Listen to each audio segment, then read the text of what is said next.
Welcome back, everyone, to day 2 of the IEEE 1547 Interconnection Standard, Enabler of Technical Innovation and End User Benefit, virtual workshop presented by the Alaska Sustainable Energy Conference in partnership with Alaska Center for Energy and Power. I'm Mari Shirazi, a researcher at the Alaska Center for Energy and Power, and I'll be your MC again today. So thanks for joining us. As a reminder, this is the last virtual workshop in a series of 4 workshops we held this spring as 2 half-day Zoom sessions, each free of charge. These workshops have been leading up to the Alaska Sustainable Energy Conference, which is taking place in person from June 3rd to June 5th at the Dena'ina Center in Anchorage, Alaska. The purpose of these workshops is to take a deeper dive into specific topics that are of current relevance to the energy opportunities and challenges facing Alaska today, and that will be potentially be discussed at the Alaska Sustainable Energy Conference in June. All of our previous workshops have been recorded and are accessible online on the Alaska Sustainable Energy Conference website. The link is in the chat in case you want to revisit any of those topics. There's a lot of really good and still relevant information. Some housekeeping notes. Just a reminder, as we dive into day 2 of the workshop, please introduce yourself in the chat. Let us know your name and the organization that you're from. If you are having any difficulties with audio or trouble viewing the presentation, please chat event support for assistance. And during the workshop, all attendees will be muted. Please submit any questions you have via chat. We'll be collecting and curating those questions, and we'll ask them after the presentations.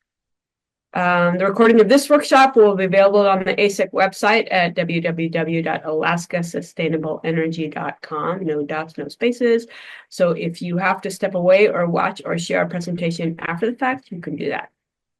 All right, so to kick off today, I'm going to invite Charlie to review the agenda. Mari, and first I would like to thank the Alaska Sustainable Energy Conference team and Mari from ASAP for working with IEEE to put on this tutorial. I'll call it a tutorial plus. And day 2 of our agenda includes a big part of the plus. We're going to kick off today with the ER with newer tech and applications. This will be the last of the part of the final part of the 1547 specific content. So Mike Ropp will cover that. Then we start broadening out. We'll get an introduction to the Unify Consortium, a group committed to driving innovation on the grid. And then we're going to have really one of the highlights of the workshop, really open it up and bring in a panel of subject matter experts ranging from IEEE with Mike. We've got industry and academia, Google and the University of Santa Clara. We'll bring in some power electronics innovation knowledge, Ben from Unify, and Mari will be moderating that. And, most importantly, Clay Copeland from Cordova Electric Cooperative. So we're going to get a range of viewpoints and look at the crossovers between standards, innovation, and beyond. And then we wrap up with taking the standards and how does it get put into practice through testing, verifying compliance and conformance. And that'll wrap up today's agenda. Jumping right into our first topic. Before that, is there a slide on the continuing education units? Thanks. We got a question yesterday from an attendee about continuing education credits.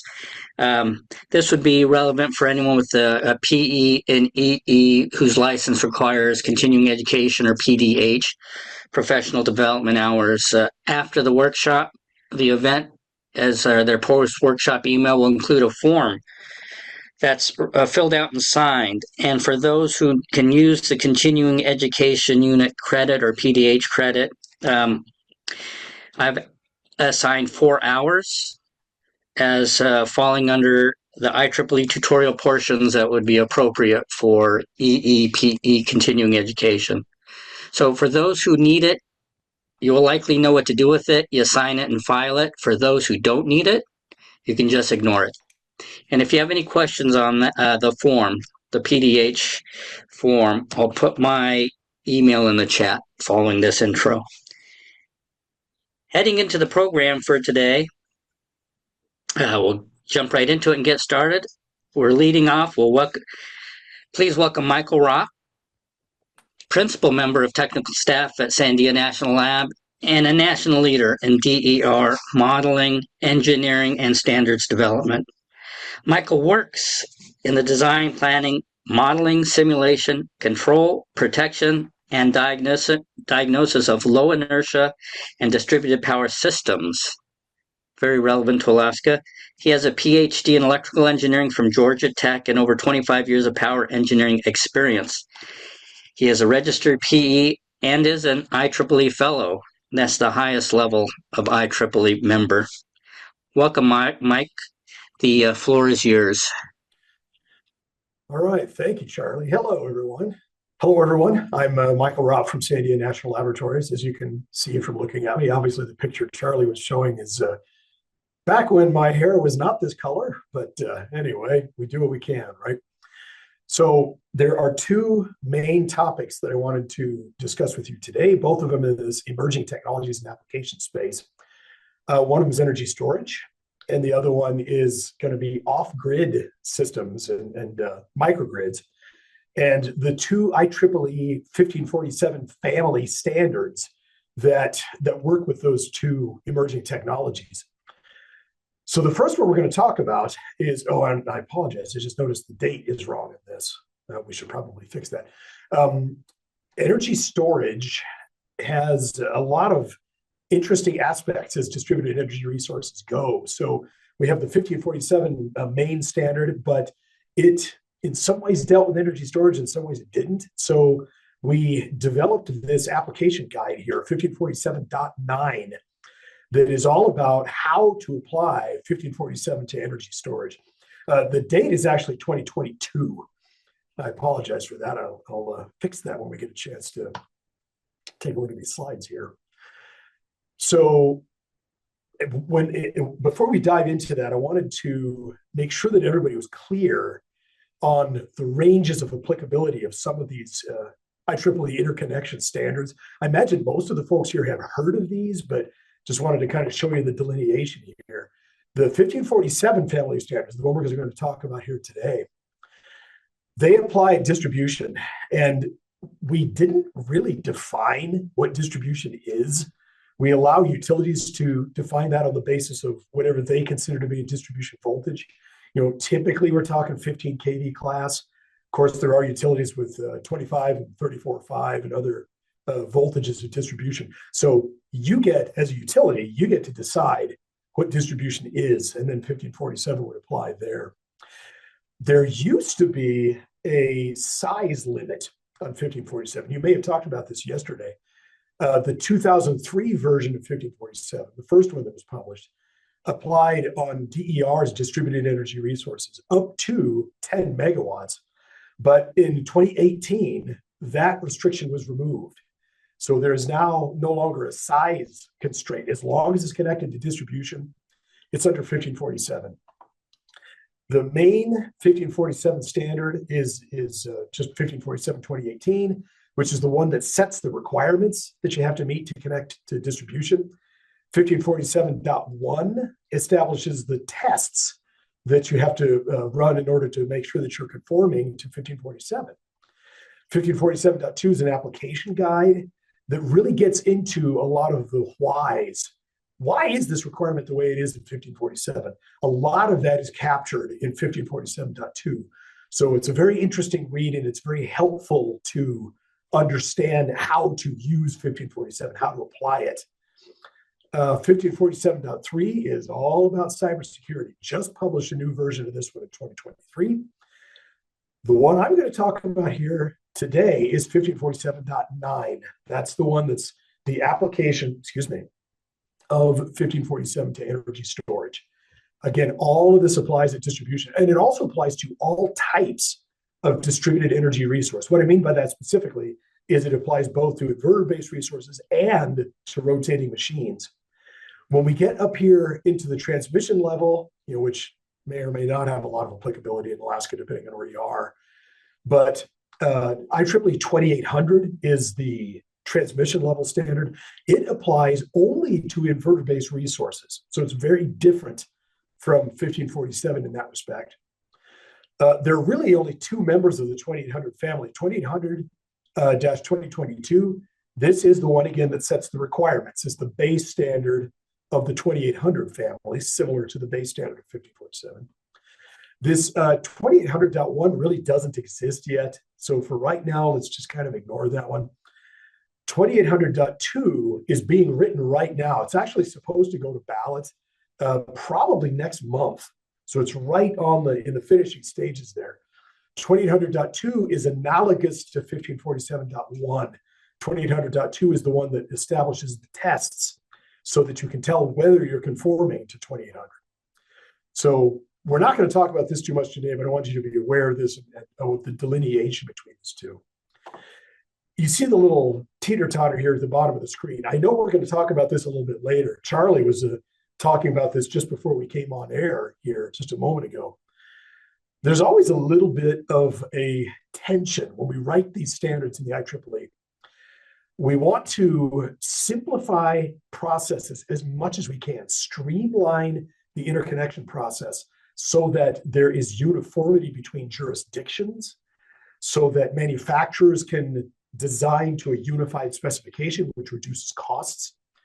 It also allows us to develop these testing standards like 1547.1 so that a utility can look at, okay, did we pass these tests? If so, we can really have confidence that these devices and these systems meet these minimum interconnection standards so they can be trusted. Of course, when we do that, when we say, okay, this is how we're going to do these things, there's a certain amount of constraining of the amount of innovation and change that you can do. We're going to kind of box this in just a little bit. So when we do this in IEEE standards, what we try to do is to just define the boundaries of the playing field, basically. That we're going to say, okay, within this space, you can innovate all you want. And we try to keep to only the technical interconnection requirements. 1547 does not, in general, deal with contractual issues. Those are dealt with in interconnection agreements and so on and so forth. We also do not agree. We do not deal with market issues. So things like power marketing, that sort of thing. Usually, we're trying to make sure that you have the technical ability to play in those markets, but we don't set the terms under which the markets operate. That's all done in separate documents. So we try to strike this balance then between streamlining the interconnections and standardizing between jurisdictions, but also making sure that in the standards, we talk about what needs to be done and we discuss why it needs to be done, but we don't talk about how at all. The how is completely up to manufacturers and industry. So that's where innovation can still happen. So I mentioned before that there is an application guide to IEEE 1547, this 1547.2. I'm hoping, by the way, that you can all see my laser pointer. I'm trying not to move it too fast, because if I move it too fast, usually just kind of jumps all over people's screens. So if I'm doing this in a way that is causing anybody any issues, let me know. I have this very annoying tendency that when I'm talking about something on the screen, I point at my own screen. It's right there. Can't you see it? So I'm going to try really hard not to do that today. Okay, so during the drafting of the 2018 version of 1547, we talked a lot about energy storage, and we were actually going to draft an energy storage clause that would have gone right into 1547. Now, that didn't happen ultimately, and the reason was simply because most of you, or some of you may already know this, that there are basically three levels of IEEE standard. There is a standard, which says thou shalt do this. There's a recommended practice, which says, well, you really should do this. And then there's a guide, which says, well, you may do this, but there are other ways to do it. 1547 here is a standard. That's no, thou shalt. This is the way we're going to do it. With energy storage, in the lead up to 2018, remember this was published in 2018, so it was written, of course, before that. There was a lot of flux in the energy storage field at that time. there just weren't a lot of requirements that had shall level consensus among everybody in the working group at that time. So when we got done with this, we had accumulated all of this material that we've been working on to write this subclause in 1547-2018, but we couldn't get to shall level consensus. So it did not go into that document. So you would think, well, I mean, 1547.2 is also a guide. So, well, it would make sense then. This is the application guide to all of 1547. Excuse me, sorry. So we could have just dropped all of this material that we'd collected for the subclause into 1547.2. But the reason we ended up not doing that, and we went to a completely separate document in 1547.9, is we decided to form a new subgroup, a new working group to look at this energy storage issue. We wanted this working group to contain all the power systems folks, which of course is us, the 1547 people. But we specifically wanted to make sure that we were really heavily integrating the energy storage community, which, as you know, is an entirely separate group that's got a very, very deep subject matter expertise body there. So what happened then is when we were setting up 1547.9, it was co-sponsored by two different groups. We had Standards Committee 21. That's out of date too. SC 21 is Standards Committee 21. It's a part of the IEEE PES that owns, quote unquote, these 1547 family standards, the 2800 standards. A lot of the interconnection standards are all under the Standards Committee 21. But it was also co-sponsored by the ESSB. That's the Energy Storage and Stationary Batteries Committee. And that group has a lot of these energy storage folks that I was talking about, the battery geeks that know the guts and the electrochemistry and all this kind of thing. So we had this co-sponsored by these two groups, and therefore had a really unique working group that brought together a bunch of different perspectives that I think really covered energy storage well. I think this co-sponsorship really served 1547.9 very well. We ended up with a very rich document out of this that I think it was definitely worth it not to try to just ram it into one of the other documents. So that's how we ended up with a totally separate 1547.9. Okay, well, what's in 1547.9? What does it talk about? I don't have separate slides on each one of these. I actually do have separate slides on these, but they're not in this presentation.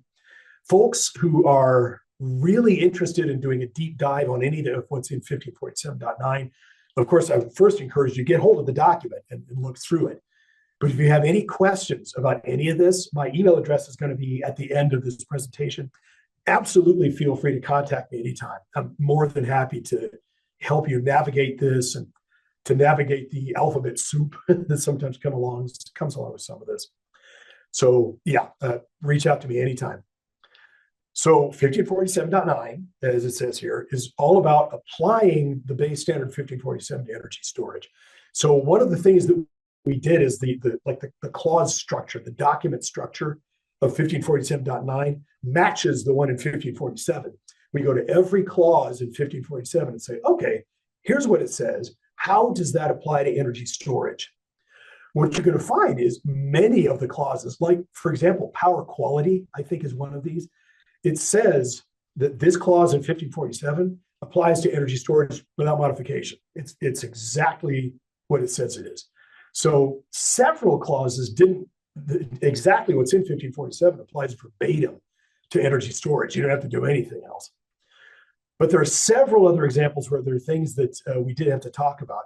The first, one of the most important ones is this energy storage specific terminology. And I'll give you one example. In the base standard 1547-2018, we used this term here, operational state of charge.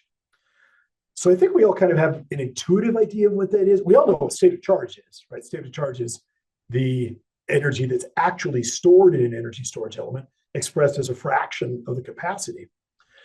But when we use the term operational in the base standard 1547, we didn't say what that was. We never defined that.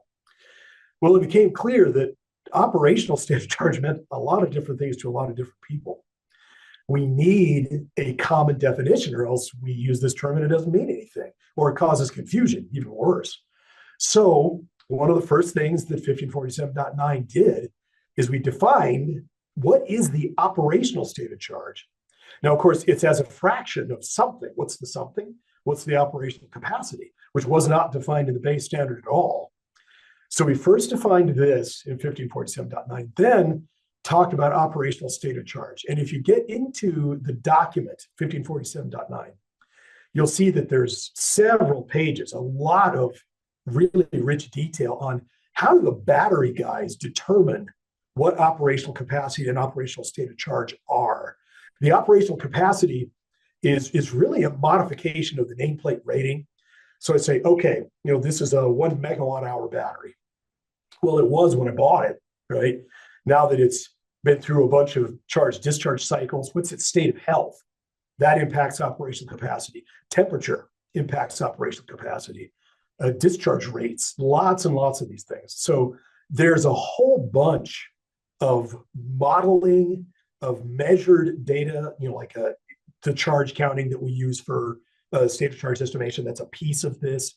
But the battery guys go to tremendous amount of detail, modeling out how you know what the operational capacity of your battery is after it's been through some of this stuff, and then how to understand what the operational state of charge is. A lot of this detail is in 1547.9. So there's a little bit of a tutorial aspect to 1547.9. I personally, I am not a battery geek, and I found this really, really useful for understanding, okay, when they hand me these parameters, what does it really mean? How do I get from that to how many watt hours I can pull out of or put into this battery? So that's the kind of thing that you'll see in 1547.9. It really is intended to be designed to help you use this technology and use it in a way that conforms to 1547. So other things that we talk about in 1547.9, by the way, I guess I should have asked if, are we taking questions during, or do you want me to get through to the end and then take questions at the end? Is that what we were doing? Yep, after. Would be Gotcha. good. Okay, thank you. So I can't see the chat. So what's that? Yeah, we'll record them in the chat. Beauty. Thank you. Yep. Yeah, I just wanted to make sure I wasn't skipping anybody because I can't see the chat when I'm in this screen mode. So,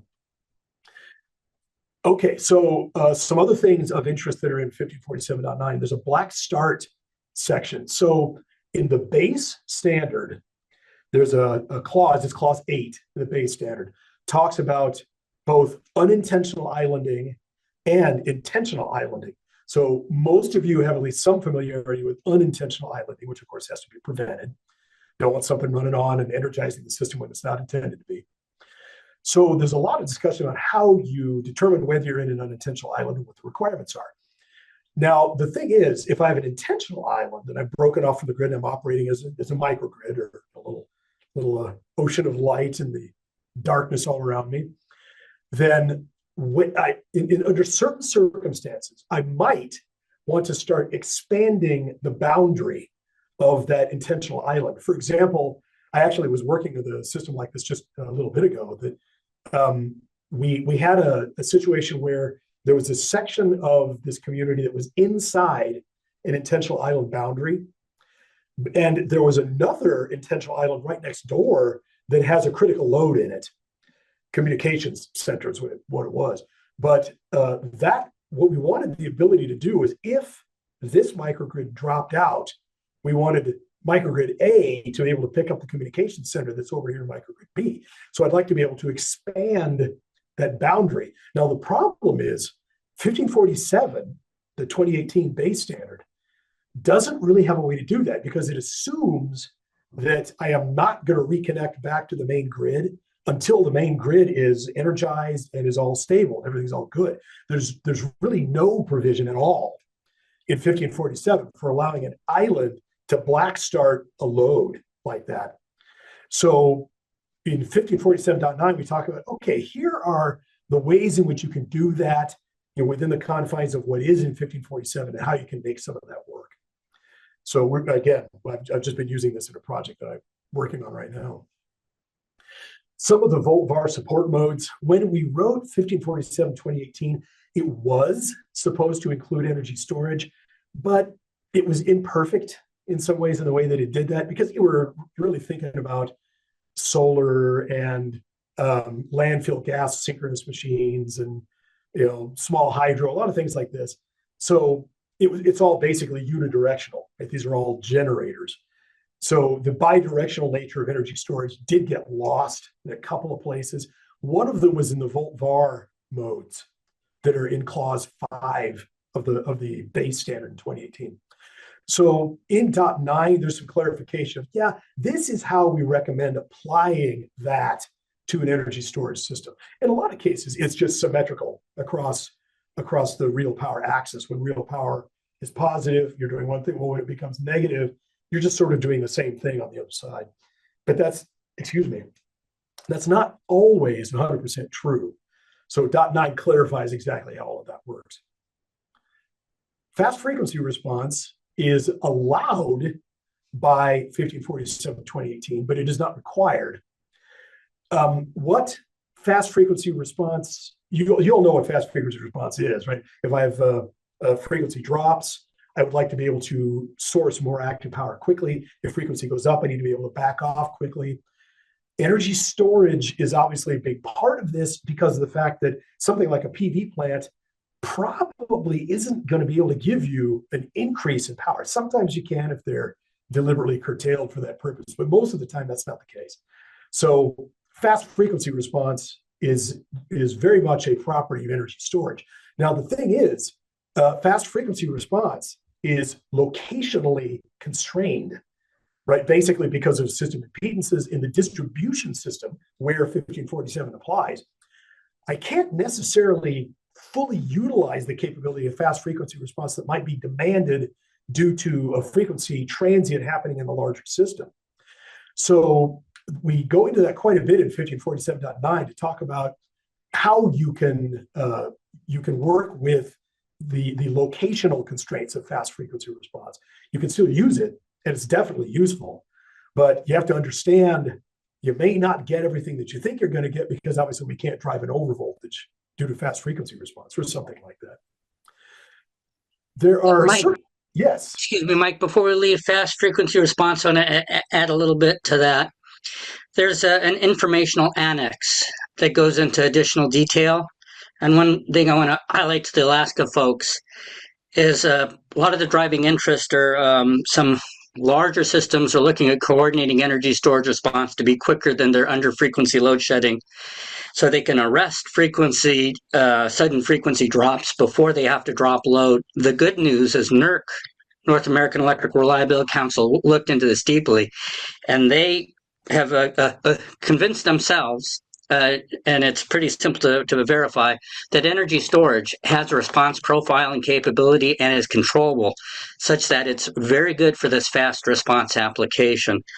So the annex points to some of this background work, but I do want to highlight, if any of you all on the utility side do use under frequency load shedding and you're getting energy storage out there, in general, inverter-based energy storage has a controllable response that can interact such that you may be able to arrest some of your frequency declines before you trigger under frequency load shedding.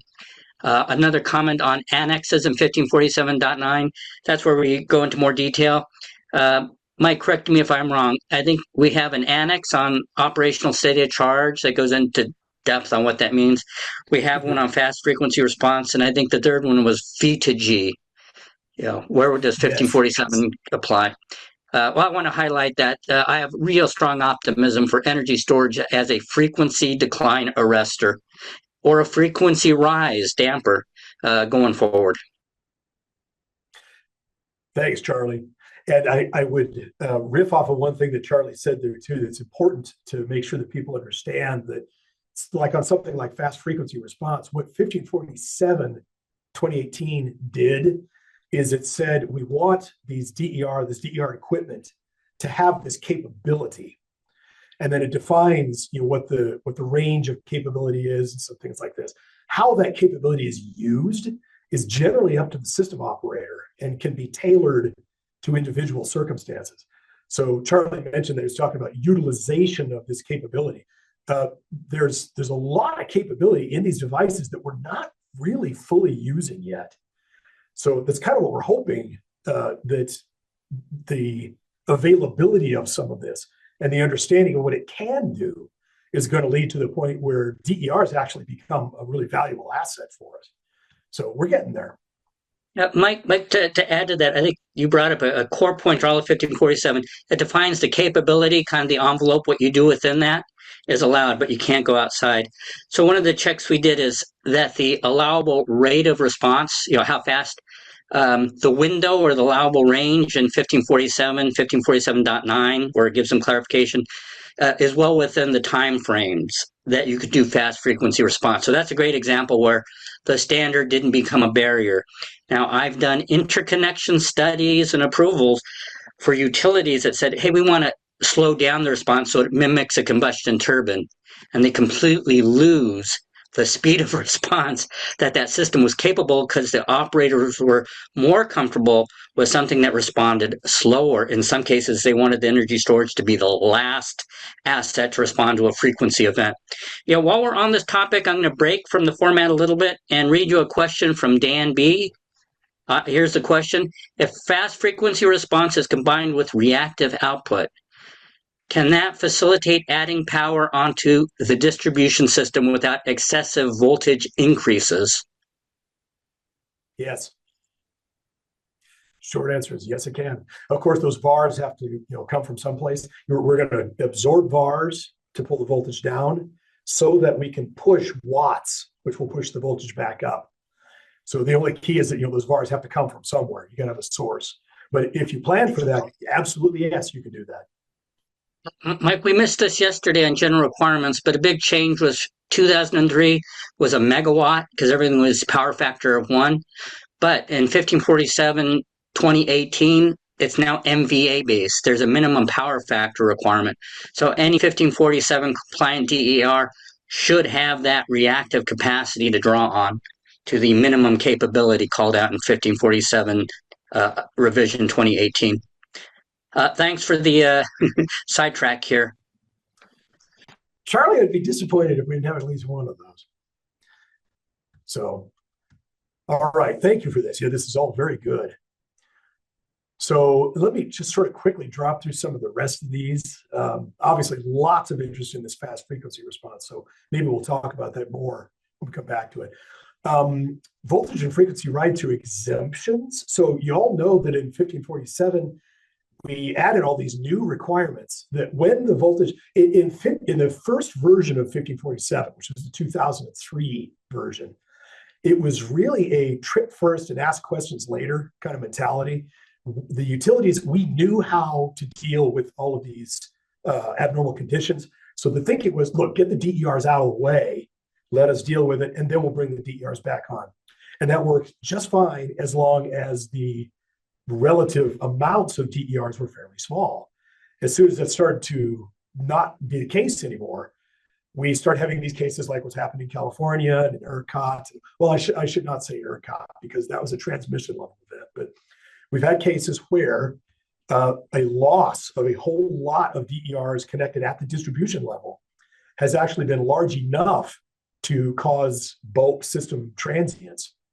So NERC actually had some people that were involved in the writing of 1547, 2018, and started saying, hey, we really want these things to be able to ride through. So we not only have regions where you have to trip, but in 1547, 2018, we have a region where you're not supposed to trip. So that's a totally new thing in the 2018 version. Now, exemptions for energy storage. Well, what happens if I am in a region where tripping is not allowed, but I run out of power, right? My energy storage runs down, or I hit the top of my state of charge. I'm supposed to be absorbing, but I can't. Well, those are fairly obvious exemptions. We're never going to require a DER to eat itself in order to meet a requirement of 1547. So that's where these exemptions come in. In order to preserve the integrity, safety, so on and so forth, of the energy storage medium, yeah, there are going to be some exceptions. And this language just talks about what those are, make sure that people understand, yeah, that's to be expected.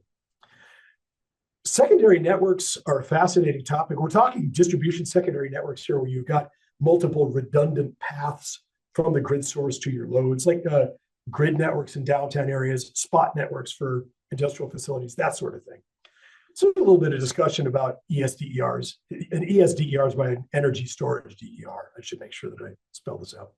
There's actually not a whole lot different with energy storage DERs and secondary networks, other than the fact that you can, those of you who work with secondary networks know that there are some really interesting protection aspects of secondary networks. We're very heavily reliant on using reverse current as a protection element in secondary networks. Because now if I have a primary circuit fault, I have to isolate it from both sides. I've got power coming from the grid, but I can also bring power around through the secondary network. Generally speaking, we do that with reverse current. So if I have DERs in the secondary network, well, if they can push power backwards, then I have to really desensitize that reverse current trip in my network protectors. And in general, we can still detect most faults.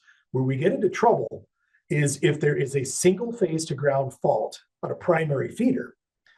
The reason is because, as is true for most distribution circuits, the grounding source is from the substation side. Well, I got a primary circuit breaker that sees the fault from that side, I cut it off. But now I can see it from the secondary network side. Usually there's a delta on that network transformer on the primary circuit side. So now that single phase fault is completely ungrounded. I can't see it. Can't see it at all. So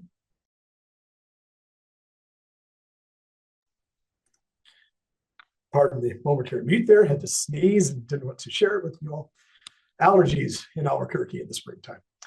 So the real challenge that we run into there is being able to detect a single phase to ground fault on the primary circuit. And there's a whole bunch of stuff surrounding that. So we discussed that a little bit in the secondary networks. But the main reason that ESDERs that are different is if I have DERs in the secondary network, I can use energy storage to make sure that I'm not exporting back across the network protector. So that's an application for secondary networks that shows up in 1547.9. There's some changes in interoperability requirements. The reporting, the parameters that get reported for energy storage may be a little different than for other types of generation. We go into that. There are some specific testing requirements, no surprise there. Those are briefly discussed. So 1547.9 is not a safety standard. None of the 1547 standards are safety standards. But because safety is such a crucial part of the conversation around energy storage, we actually have a clause in 1547.9 that doesn't correspond to anything in the base standard. And it's clause 12. It talks about the safety standards that do apply to energy storage. So it really, more than anything, is kind of a bibliography. It talks about these are the kinds of things that you need to think about with energy storage in distribution systems. And here are the various codes and standards that will apply in those cases. So just a way to try to kind of facilitate that safety conversation specific to energy storage. Charlie already mentioned V2G. There's an informative annex in 1547.9 that talks about vehicle to grid as a distributed energy resource. This, by the way, we're in the process of revising the base standard right now, and V2G is a major topic in this new revision of the base standard. So some of what is in 1547.9 is going to get moved into the base standard, but I think a lot of it is actually going to be, it's going to be massively augmented. So I'll just put in that plug that once the new base standard is published, if you're a V2G person, that's where one place that you're going to want to go to see what all has been changed there. So I did want to just clarify really briefly some of the things that are and are not in scope for 1547.9. So in 1547, it says that basically anything that's capable of exporting active power to a distribution system is a DER, and therefore it is in scope. But we didn't really talk about what capable of exporting active power is. And when we started writing 1547, I was one of the two co-chairs. I was the SC21, the power systems co-chair of 1547.9. Those of you who know Jim McDowell from SAF, now retired, Jim was my co-chair from the battery side. But we started talking about, I was approached, as soon as we started writing 1547.9, I was approached by a couple of different manufacturers who said, well, we have this product that's a PV system plus an energy storage system. We're going to control the energy storage such that the PV never exports to the grid. Therefore, this system is not capable of exporting power, and we are completely outside the scope of 1547. Now, as you might imagine, the utility members of the 1547.9 working group looked at that and were like, no, that is not what that's supposed to mean. So it became clear that we needed a common understanding of what capable of exporting active power actually means. So this is the definition that we came up with in 1547.9. If you can serve load in parallel with the area EPS, you're capable of exporting active power. Whether you actually do export active power or not is a separate question. You are capable and you are under 1547. So, some examples of systems and whether they are in scope or not, well, like just a standard uninterruptible power supply that has, a really fast acting transfer switch, or like backup power that has transfer switches that's not in parallel with the grid. No, outside of scope. Don't have to worry about it. PV plus energy storage that is grid interactive. Yes, that is in scope. V2G, vehicle to grid, where we can interact with the grid. Yes, that's in scope. V1G, it's unidirectional electric vehicle charging. Even if you modulate the electric vehicle charging to provide grid services, that's still outside the scope because you're not exporting power. So, hopefully this gives you a little bit of a clarification of some things that are and are not in the scope of 1547.9. Whoops. So, when's 1547.9 official? It is now. It was published in 2022. It is available on IEEE Explorer. You can go and download it today. So I encourage you to start using that standard to start figuring out how to be able to use 1547 in conjunction with energy storage. So Charlie, you had said that you wanted to speak to this slide a little bit. Maybe I'll take a step back and let people stop listening to me for a second. And Charlie, you can talk about the fact that standards actually can, in some cases, accelerate the pace of technological advancement. Thanks, Mike. This is a case of when California was getting ready to implement AB 2514. That was the big procurement policy that was set up that has resulted in gigawatts of storage going out to California. I was a part of a team working for the California Energy Commission that highlighted, this was quite a while ago, 2013, that a lot of their arguments on what's interesting, the economics would require multiple applications. Well, the standards weren't written to block these applications, but the 2003 version of 1547 as written, especially the default base case assumptions, would not allow black start. In fact, arguably, they're a barrier to a number of these applications, for example, microgrid. But we were already in the process of revising the 1547 revision, and California Rule 21 came up a couple times earlier. California Rule 21, in parallel to the 2018 revision, was going on at the same time. So this was just, I was able to, make a point to regulators and policymakers that, hey, we need to coordinate timing and make sure these standards get ahead of this market's need to access these capabilities and applications. This is where functions and raw capabilities get translated to services and applications. 1547 doesn't define, assure, have anything to do with it, but this is a great case of where standards, in this case, got out of the way of innovation. Now, Michael's generation of leading these teams, what I'm really eager to see, and maybe we'll hear a discussion of this later in the panel, is how do you go from beyond getting out of the way to actually fostering innovation? So I think that the new revision Mike's talking about and Jeanette talked about yesterday of going from 1547-2018 to its next version, I really am optimistic that we're going to see even deeper thinking on making sure that the fundamental performance requirements for interconnection not just allow innovation, but in some ways could even facilitate it. Thanks, Mike. Thank you, Charlie. Yeah, good points all. And I'll just put in that plug again that the 1547 base standard, we are right in the tail end of revising that right now. I'm guessing, Charlie, maybe I'm being pessimistic, but I'm calling it 1547-2026.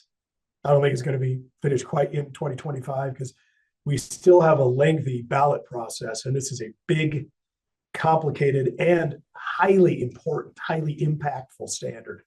So there's going to be a lot of back and forth in the final balloting process. But there's going to be a new version of 1547 in 2026 that is going to hopefully help foster some of what Charlie was talking about even further. So I believe that, Mariko, correct me if I'm wrong, but the participants here do get copies of these slides, do they not? I think the answer is yes. So we've just got a little, oh, sorry, Mariko, go ahead. Yes. Okay, cool. I thought so. Sorry to cold call you like that. But so all of these things are linked. You can get to any of this stuff off of this slide. And massive bibliography there of different things that you can look at to help you navigate all of this. I mentioned before that I was going to put my email address up at the end of the slide. Here it is, michael.ropp@sandia.gov, hopefully sufficiently easy to remember. But I will say this again, that I'm very willing to help with the navigation of these standards. So do not hesitate to contact me if you think it might be helpful. More than happy to talk to you. If I don't know the answer, I can probably find somebody who does. So that is what I wanted to talk about 1547.9. I am sponsored by the Department of Energy's Office of Electricity, the Energy Storage Program here. So I want to acknowledge their support of my participation in this standards activity. So the other thing that we wanted to talk about, so that was 1547.9, that's energy storage. The next thing we wanted to discuss is 1547.4. This one is on intentional islands. So we're talking off-grid operation, either of chunks of the power system or of standalone systems that are never on grid. So Mari, let me just check with you real quick. Do you want me to just go ahead and launch into this and we'll take Q&A for this whole thing all at one time? Or did you want me to talk about to allow Q&A on .9 first, or how do you want to proceed? Why don't we take so you have until 9:50, so you have a half an hour, and that includes questions. Okay. Depending on what your content, do you think you want to, if you have time to stop and see, I don't see any questions in the chat, but if you think we have time, we could take a few minutes and see if anybody has some questions they want to ask on that. Okay, just because we're changing gears here in terms of subject matter, it might not be a bad idea if we did just stop for a moment and see if anybody had any questions on .9. I would agree with that. So anybody? While they're typing, hopefully, Mike and Amari, on the topic of engaging with standards development, I do want to highlight that all of these standards are written by volunteers, not IEEE staff. So it's completely dependent on getting folks from industry engaged. I do want to acknowledge one of our attendees, Robert Seitz, for years has been a voice from Alaska, giving input to not just the base standard, but he was very active in 1547.9.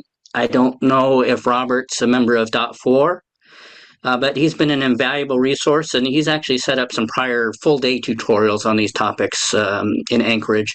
So I do want to acknowledge we have an active working group participant. To get engaged, don't even have to be an IEEE member to sign up through IEEE My Project. And I'd recommend, if you're interested, just sign up as an observer/interested party.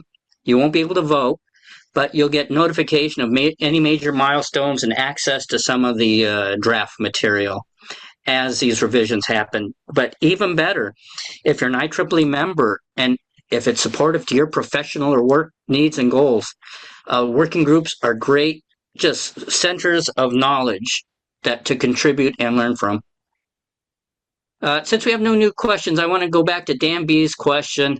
One aspect of the reactive capability to mitigate any voltage rise or drop because of rapid power injection or absorption, it's all driven by the inverter. And usually the time response of both the reactive power capability and the power capabilities are symmetrical in terms of speed. So as fast as your real power is ratcheting up or down, the reactive power can be doing its appropriate measure just based on measuring terminal voltage or if you have line drop. What I found, the time thing to be aware of, the time lag that gets introduced is if your monitoring and control systems get too complex and convoluted. I'm still a fan of analog CTPTs, just going into fast loop feedback. But the asset themselves, so that reactive power can manage your voltage impact of the very rapid power output. Also on fast frequency response, a concept that's touched on in the annex is going beyond fast frequency response to active damping to increase the dynamic stability. And that's going to be majorly important to weak grids, islanded grids. If you've got an instability, your power starts oscillating system-wide. Clay might touch on it. He had some very high frequency oscillations. Energy storage didn't fix it, but tuning the energy storage inverter took care of it. So not just fast frequency response for discrete frequency drops, but if you start seeing frequency oscillations, your energy storage systems, if they're inverter based with modern inverters, should have the capability that they could be tuned to counter oscillations. Mary, still no typing. Do you have a question for Mike before he goes into microgrids on his energy storage? Question for Mike. So I'm curious, so how is FFR different than, say, my FreakWatt or my Droop, or can I implement FFR using FreakWatt/Droop? Talk to me about that, or talk to us about that. That's a great question. Yeah, because fast frequency response encompasses a number of different things. And in 2800, we break frequency response down into different categories. FreakWatt is definitely one of them. Yeah, that if the frequency drops, then you just start increasing the active power output. If it's fast enough, then yeah, perfect. That's a fast frequency response. Inertial response, in which you actually respond not to delta F, but to DFDT. That's another form of fast frequency response that inverters can do if they have an energy store that they can draw from and can drop that in, excuse me, in response to the frequency change. So yeah, there's several different kinds of frequency response, and FreakWatt is one of them. You have to choose the one that makes the most sense for your technology and your system, or the ones, plural. Okay, yeah, and Charlie also chimes in. So what I'm hearing is fast frequency response can be supplied via a number of mechanisms. Charlie notes that Droop with deadband has been used successfully to implement FFR. Yep. Great, thank you. Sure. And Rich notes, in Alaska, some of the villages have induction-based wind turbine generators.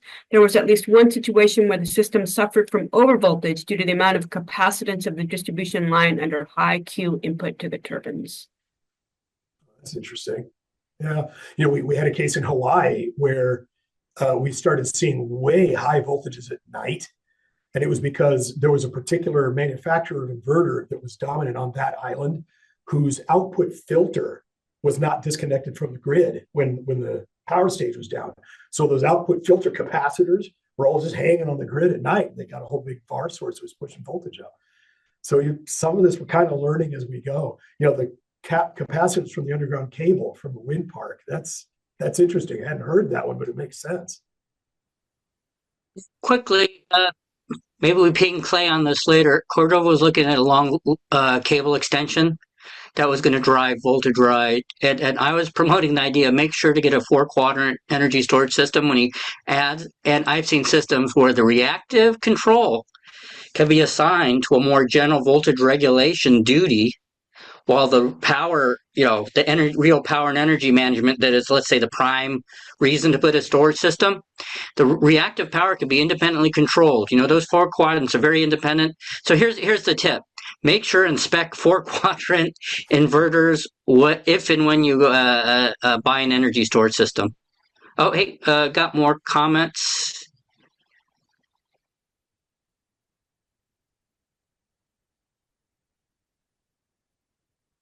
Okay, the percent of a volt ampere on Q relative to P. I forget what the minimum power factor is in 1547. 0.44, But I know I think, isn't it? In actually speccing systems for remote areas, couple Hawaii systems, we could get 1-to-1 power watt to var. The MVA rating goes up, but it's surprising. It's a modest increase in the inverter total MVA rating, even to get to 1-to-1 var watt capability. And the incremental cost of upsizing an inverter can be relatively small to the total energy storage system and really pay dividends. Like if you have this supplemental need to manage voltage rise during certain system conditions. Cool. All right, anything else on .9, or shall we continue with .4? We can move on, I think. Let's move on. So this is a subject that's near and dear to me. I have spent a huge chunk of my career off grid. It seems to be where I find my greatest joy. Sometimes we're off grid on purpose, sometimes we're not. And I've dealt with both of those cases. My doctoral thesis was all about unintentional island detection. But what I'm going to talk about here is a different 1547 family standard. This is 1547.4, which is the guide for intentional island systems. And you'll notice we're not using the word microgrid. The reason is because most of you on this call know that microgrid can mean so many different things to different people. I think we all know what an intentional power system island is, right? We know what a power system island is. We know what it is to make it intentional. But a microgrid can be a number of different things depending on how it's configured. There's sort of a definition of microgrid that shows up in IEEE 2030.7 that excludes some configurations that we want to talk about in 1547.4. So we'll still say microgrid from time to time, but that's the reason why it says intentional island system and not microgrid. So you can see kind of where this fits into the general family of IEEE standards here. What is and isn't in scope for 1547? Now, all of these, you can see there's a transmission or sub-transmission, it says high voltage circuit up here at the top. I might have, you see it says GFM, those are grid forming assets, GFLs or grid following assets. I've got, a transmission or sub-transmission up here. I go through my substation and then I feed down through distribution down here. I have tie lines between distribution circuits down here. So I could be including some form of distribution automation in all of this. And as you can see, there are these boundaries drawn where I can break this system into intentional islands in any of several places. So we're talking about which ones of all of these are in scope. And the short answer is, to a certain extent, okay, well, I was about to say something I probably shouldn't say. So number one here, this is a facility island, right? I open my breaker and I go off grid all by myself. So technically speaking, this facility island is out of scope for 1547 because it only deals with my local power system. The interactions of my system with the rest of the grid, those are in scope for 1547. Now you can apply 1547.4 to a facility island if you wish, and a lot of facility island operators do, but it's not strictly within our scope. So then islands 2, 3, and 4, this is a ladder island, a whole feeder island, and a substation secondary bus island that contains 2 feeders. All of these would very explicitly be in scope for 1547.4. These are intentional islands formed in the distribution system. So they're all within our scope. This one right here, this boundary number 5, intentional islands that cross the transmission distribution boundary.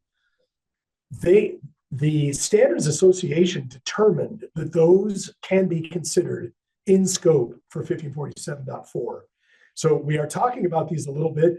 The real issue here, though, is jurisdictional, because Like this grid forming asset that's on the transmission side is going to be under 2800. Everything else down here is under 1547. How do you manage all of that? So that's kind of a fascinating issue that we're going to get into in some detail. One thing that I didn't specifically say on this slide is, and this is near and dear to folks in Alaska, when an intentional island system is off grid, for example, if I take this intentional island boundary number 4 here, and I take that in the off grid mode, well, there's a lot of similarity between a system like that and a system that never sees the grid at all, right? Once I'm off grid, a lot of the considerations about low inertia, very fast dynamics, changes in available fault current, changes in voltage regulation, the fact that power may come from different places at different times, so directional elements may be really tricky to use. The fact that the system may reconfigure itself because of these automated tie lines and things like this. A lot of that is common between an off-grid or a standalone power system and an intentionally islanded power system. So it is the intention that 1547.4 will be set up in such a way that if you are an operator of a standalone power system that's always off-grid, then you can use 1547.4 if you wish to help to set up your interconnection policies for things like this. So there's a clause written into this new version that we're writing right now of 1547.4 that basically says just what I just said. If you're an off-grid system operator, then feel free to use .4 as it benefits you. We can get into that a little bit more later if we want to. So I just mentioned a minute ago, 1547.4 was first published in 2011. We are in the process of revising it right now. I am the chair of the working group that is doing this. So let me give you an idea where we are in our timeline. We had our kickoff back in October 2023, and since then, we have been actively crafting this document and having a series of working group meetings. We actually just had one on 6th and 7th of May. Our next working group meeting is August 12th and 13th. You notice that it's bold-faced, as is this one. That's because that's a hybrid in-person / virtual meeting. The rest of these are all completely virtual. I'm showing you this to let you know that especially if you are involved in remote systems, off-grid systems, standalone systems, I think there is still a need for more participation from that community in 1547.4. We have one person from University of Alaska Fairbanks, David Light, who's working with us on this. Very grateful for his participation. But we'd really like to make sure that we hear from this community in a meaningful way. So I wanted to make sure that folks were aware that there is still time to get involved if you're interested. So we're trying to get to the point where we're going to have a ballot ready to go to draft.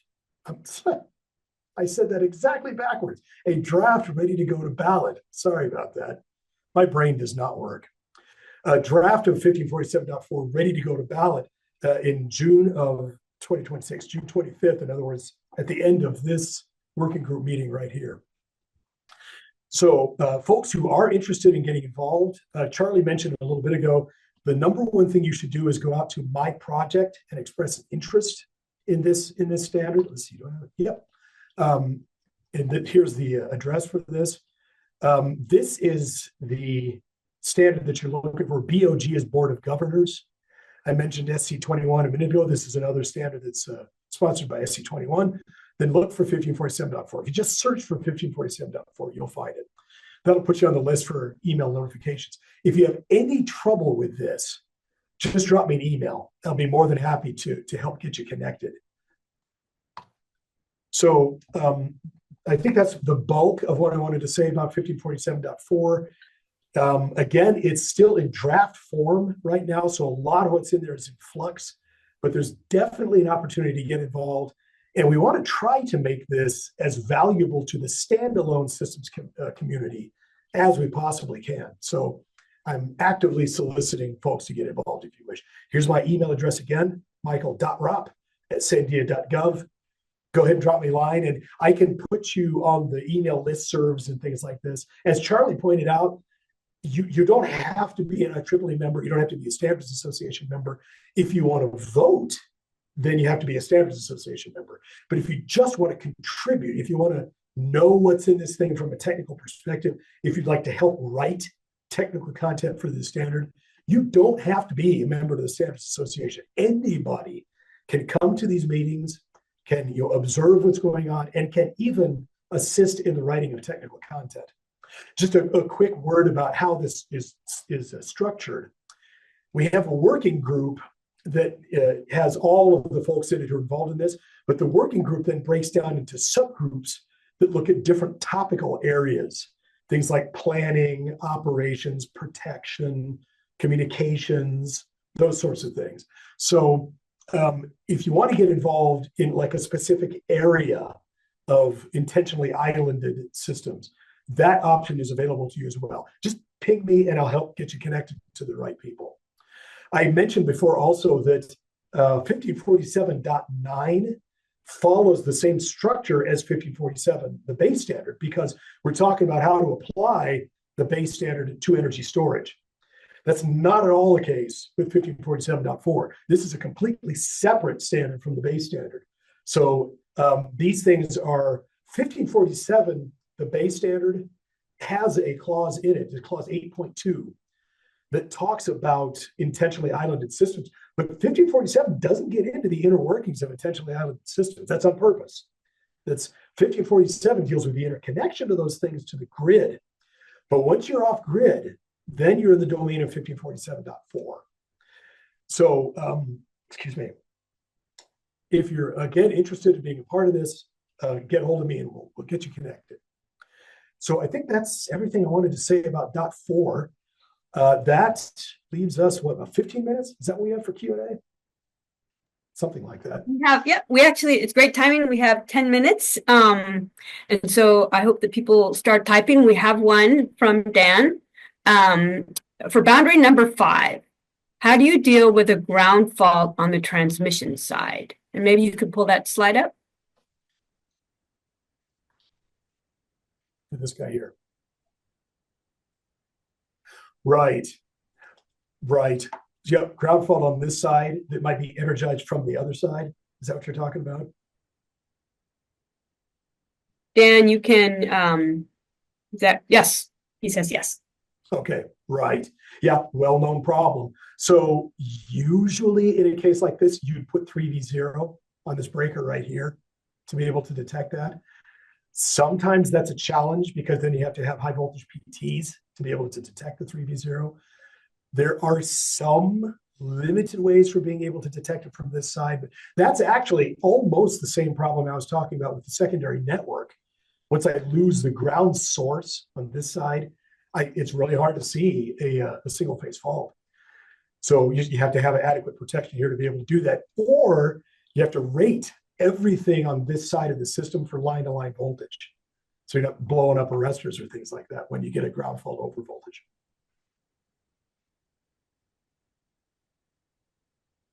If anybody else has questions, but oh, wait, we've got one. So Amy asks, does 1547.4 address fast frequency response also, as well? Yes, but we don't necessarily call it that. We talk about voltage and frequency regulation in an intentionally islanded system. We also talk about the use of some of the IEEE functions like the fast frequency response function to meet some of that application. So here we get into that subject of 1547 and grid forming inverters. Technically, 1547 is supposed to apply to grid forming inverters, but it really only deals with them in the on-grid mode. So 1547.4 really delves into how to deal with all that once we leave the grid.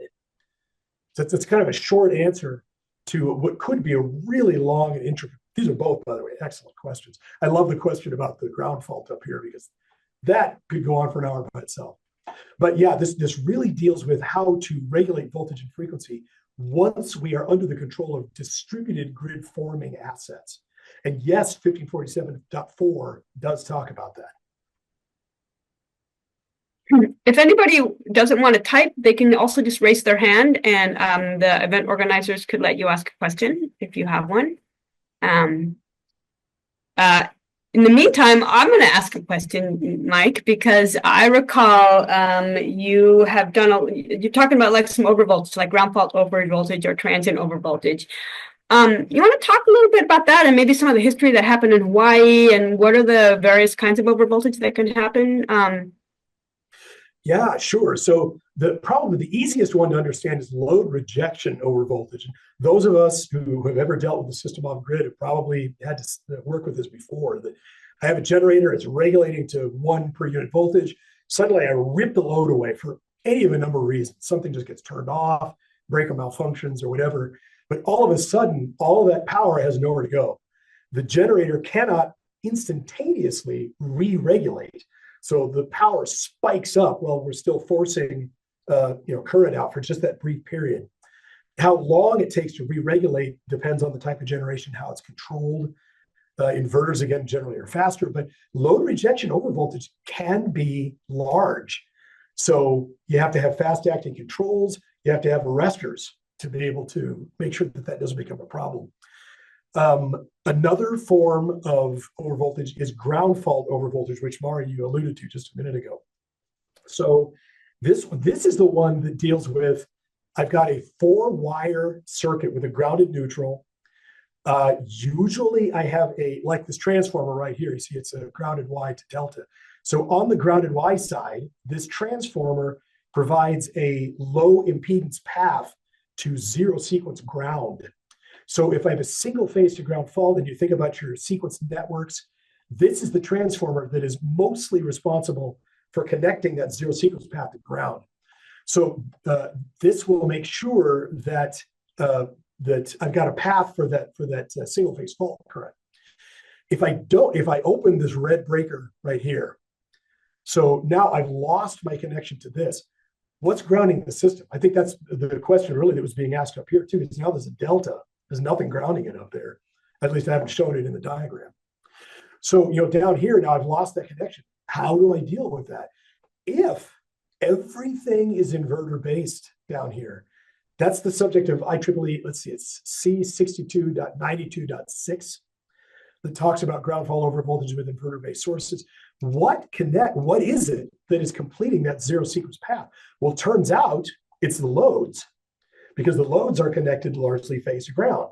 So they have a zero sequence impedance. And with inverters, again, which have a limited fault current, then I can rely, to a certain extent anyway, as long as I have enough phase to ground load, I can rely on those to make sure that the voltage doesn't float up. But if I don't have that zero sequence path, what happens then is the line to ground voltage on the unfaulted phases becomes equal to the line to line voltage. So I get a square root of 3 basically over voltage on my unfaulted phases, which can cause a lot of problems. That's way too high to persist for any extended period of time. So ground fault over voltage, I mentioned that you can mitigate it with 3V0 protection. You can add grounding transformers or some form of ground source, which is commonly done in an intentionally idling system like this. If you have more than one ground source, then you have to watch out for circulating currents in your neutrals. There are ways to deal with that with impedances and stuff. Don't have time to talk about it in detail right now. But yeah, it becomes kind of a complicated subject, and you've got to plan the system to be able to deal with that. And does 1547 include aspects with respect to either of those, load rejection or ground fault over voltage? It does. So 1547, most inverter-based assets have fast self-protection for overvoltage. So because of course their semiconductor switches won't tolerate the overvoltages. So they'll stop gating and they'll block really quickly if their voltage starts to rise. There's also inside an inverter, there's an anti-parallel rectifier. There's a diode bridge facing the opposite direction from the controlled switches. So the AC voltage actually can't rise above a certain level above the DC voltage, or else that anti-parallel rectifier would kick in. So none of those is actually required by 1547, but there is an optional test that you can test your devices to that. It's spec'd out in 1547.1.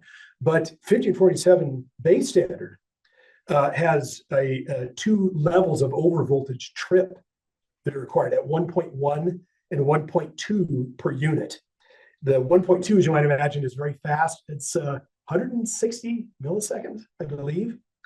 There isn't another one above 1.2, and of course, you might want another trip higher than that. But yeah, 1547 does have overvoltage trips that require you to get offline if the voltage rises. I will tell you, and I probably shouldn't say this, but I'll mention to this group, I personally believe that the length of time required for the 1.1 per unit overvoltage is way too long. I don't like what 1547 says about that. So we said it's a consensus, right? There are things in 1547 that I'm not super fond of. That's one of them. But to answer your question, yes, there are overvoltage trips required in 1547. Well, any other questions? We have time for another question. We'll take a break here in 1 minute, but if anybody has a question, they can type it in there or raise their hand.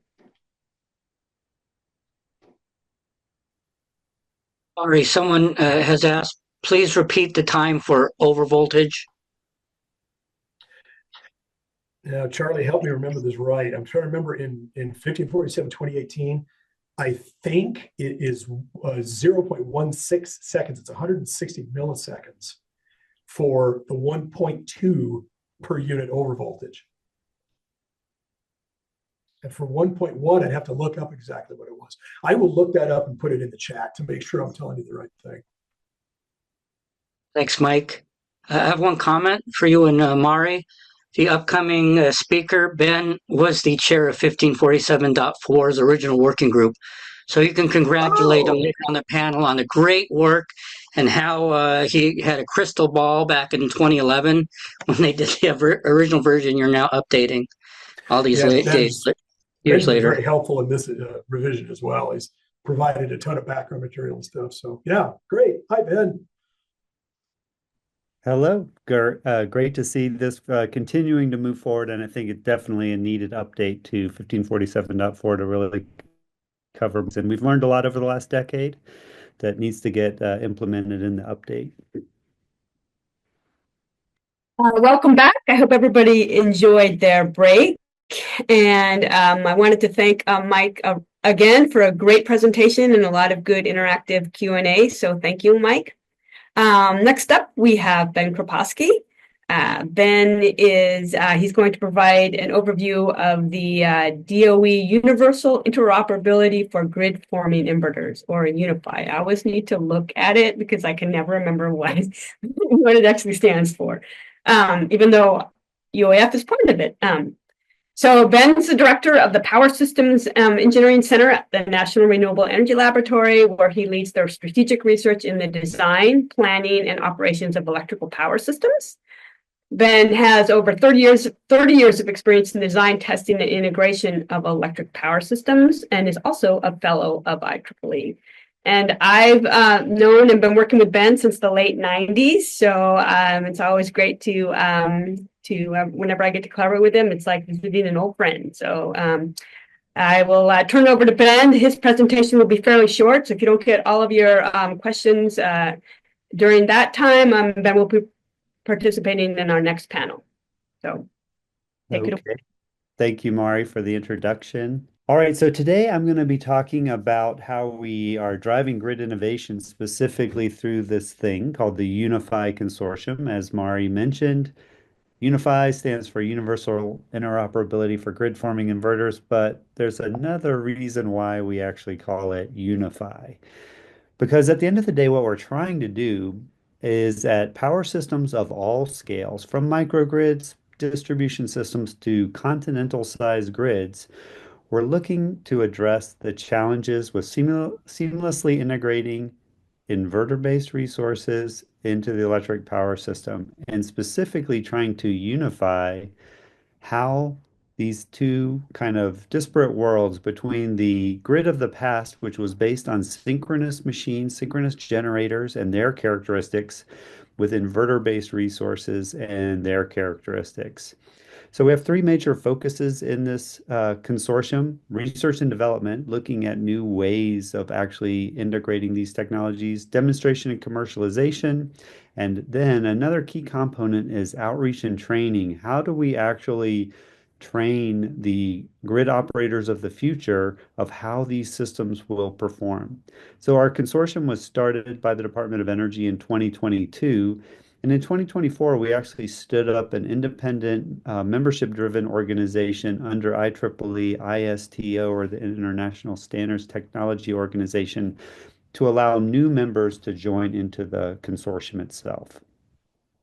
So what are we doing under this? Really, our main goals are to develop models of how these systems work, the control algorithms inside of inverters that perform the grid forming tasks, and specifications that could eventually turn into standards to help the industry standardize on how we take grid forming inverter technology and use it at a much larger scale. So in order to do that, you need to understand both the grid and the system level requirements for promoting that integration in a seamless fashion, while ensuring stability and reliability of power grids.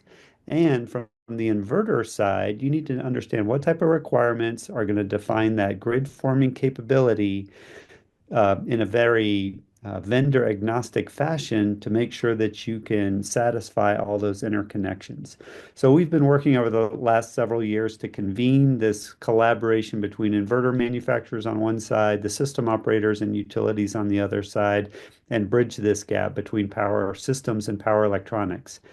Now, I'll step back and say grid forming inverters, especially for this audience, may not be that new of a technology because we've been using grid forming inverters for over 30 years. Whenever we design standalone power systems or microgrids, we have a grid forming inverter inside of those usually. But what we are looking at trying to do is take those control algorithms and make sure that you could deploy those at any scale, any large scale battery, photovoltaic, or wind system that has an inverter in it. Historically, those have been mostly grid following when you connect to the larger scale grid. How do we put grid forming algorithms into those scale of devices and make sure the grid will operate properly? So what's the value proposition for even doing this? Because we have lots of inverter-based resources deployed right now. If you take a look at the stuff that interconnects to electric power grids and stays connected to those, historically those have been grid following inverters. What that does is that means that you're taking an inverter control algorithm, you're typically taking a measurement of voltage and current, and then doing a phase lock loop to integrate that inverter-based resource into the already existing AC voltage and frequency waveform. Grid forming inverters, on the other hand, have the capability of developing their own internal voltage and frequency references. They can still synchronize properly into the rest of the power grid, but they have some unique characteristics. And one among them is providing better essential reliability services, better response to grid disturbances. So when you have a large grid disturbance happen in the grid, I threw a little chart over here because of the recent blackout over in Spain and Portugal, where the system frequency started to dramatically decline very quickly. And as you can see in here, we had a variety of different generation loss, but the system frequency continued to decline. All the inverter-based resources that are connected into that system currently are grid following and have a slower response time to some type of disturbance like this. But grid forming assets, on the other hand, could respond much quicker, actually provide better grid services. Not only that, is if you had a blackout condition, grid forming inverters can actually help in the system restoration plan and have black start capabilities if you design that capability into the inverter-based resource. So this overall improvement of grid reliability and resilience is why we're pushing for having grid forming capability built into inverters at all scales. So we have a variety of different members that are part of the consortium. You can see the utilities and system operators, as well as the industry vendors. So a large number of the people that are building these inverter-based resources and a lot of the places where you're seeing large deployments of inverter-based resource in the continental United States. A good example would be in ERCOT. ERCOT is the smallest synchronous system in the continental United States. That's basically this covers most of the state of Texas, but they currently have 34% on an annual basis inverter-based resource and instantaneously up to 76% inverter-based resources at any particular time. So that's a very large system with very large amounts of inverter-based resources. And the system is operating properly.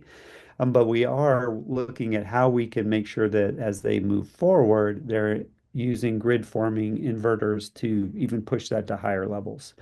We also have a set of national labs and research institutes like EPRI and a number of universities that are involved in the consortium. So what are some of the things that we've been working on recently? So as you've been listening to this entire workshop, focus on a variety of different standards that have been developed around interconnection standards, microgrid standards. We're sort of doing the pre-work of a grid forming inverter-based resource standard. We've been doing this inside the consortium, and last year we published version 2 of our specifications for grid forming inverters. We're actually working on version 3 as we speak. So we have a small working group that's updating version 2 to version 3. And once we're done with version 3, our plans are to make that into an IEEE standard. But in the meantime, this is a very fast-moving area. Some places around the country, like ERCOT and MISO, those are system operators in the continental United States, are taking our current drafts and implementing them in their grid forming inverter requirements as we speak. We've also been working with members to develop generic models for grid forming inverters. These are now getting approved by places like the Western Electric Coordinating Council and have already been deployed into a variety of different simulation packages like PSCAD for EMT simulations and PSSE for power flow simulations. We've also been doing a variety of multi-vendor testing, and I'll get into that in a little bit, as well as doing larger scale field demonstrations of these types of systems. Now, just to take a look at grid forming inverter specifications, that's a key area that I think people would like, even as we go out into industry right now, people are like, tell us what these grid forming inverters need to do. So lots of people have been putting out a variety of specifications all over the world. You can see some ENSO-E is the transmission operator in Europe. NERC put out a white paper around battery energy storage. AMO is the system operator in Australia. And then we put out our version 1 of the specs in 2022. Again, we've been working on an updated version. We have version 2 now available on our website, and we're working on version 3 with the idea to publish that later this year. These would map closely to existing standards like 1547 on the distribution side and IEEE 2800 on transmission connected inverter-based resources. So our standard, once we decide to push it into an IEEE standard, may get merged with things like 2800 or may become a separate standard. We're still a little ways away from making that decision. Just to show you what's inside the standard, it kind of covers universal performance requirements for grid forming inverters operating under normal operating conditions. So what is it supposed to do in terms of those? When it sees abnormal conditions, how is it supposed to respond to faults and other type of abnormal conditions? And how is it supposed to do things like intentional islanding, which maps very nicely to what Mike was just covering in 1547.4, as well as black start capability if you're trying to do an entire system restoration process. I'll just put this up. This is actually a big piece of discussion that's happening in real time. Literally, we just had a meeting on these sort of categories on Tuesday, yesterday, where we're looking at defining different categories of grid forming inverter assets. So basically, grid forming controls would be one side of this, all the way to providing black start capability is probably the most highest level of grid forming capability that you might have in an inverter-based resource.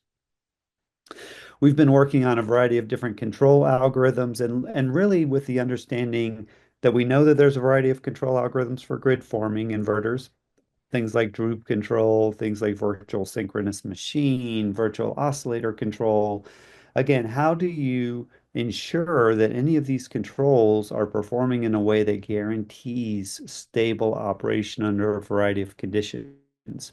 So we've been looking at how we would develop sort of a generic set of control functionality that can then be replicated by vendors in their product. We're also looking at how you better model these systems. One of the big challenges you have right now is that you have very vendor-specific models for every inverter that's out there. But if we wanted to do a interconnection study of, say, a deployment of 20% in a service territory of grid forming assets and 80% grid following assets, how would that perform under different conditions? We've been working on these generic models that are now getting put into the simulation packages. Again, working with a lot of the system operators and utilities like ERCOT, AEP, WEC, on how you would adopt these models and then make them readily available. So you can see we've developed a Droop-based model, a virtual synchronous machine model, and we're in the process of a hybrid model that's about to come out.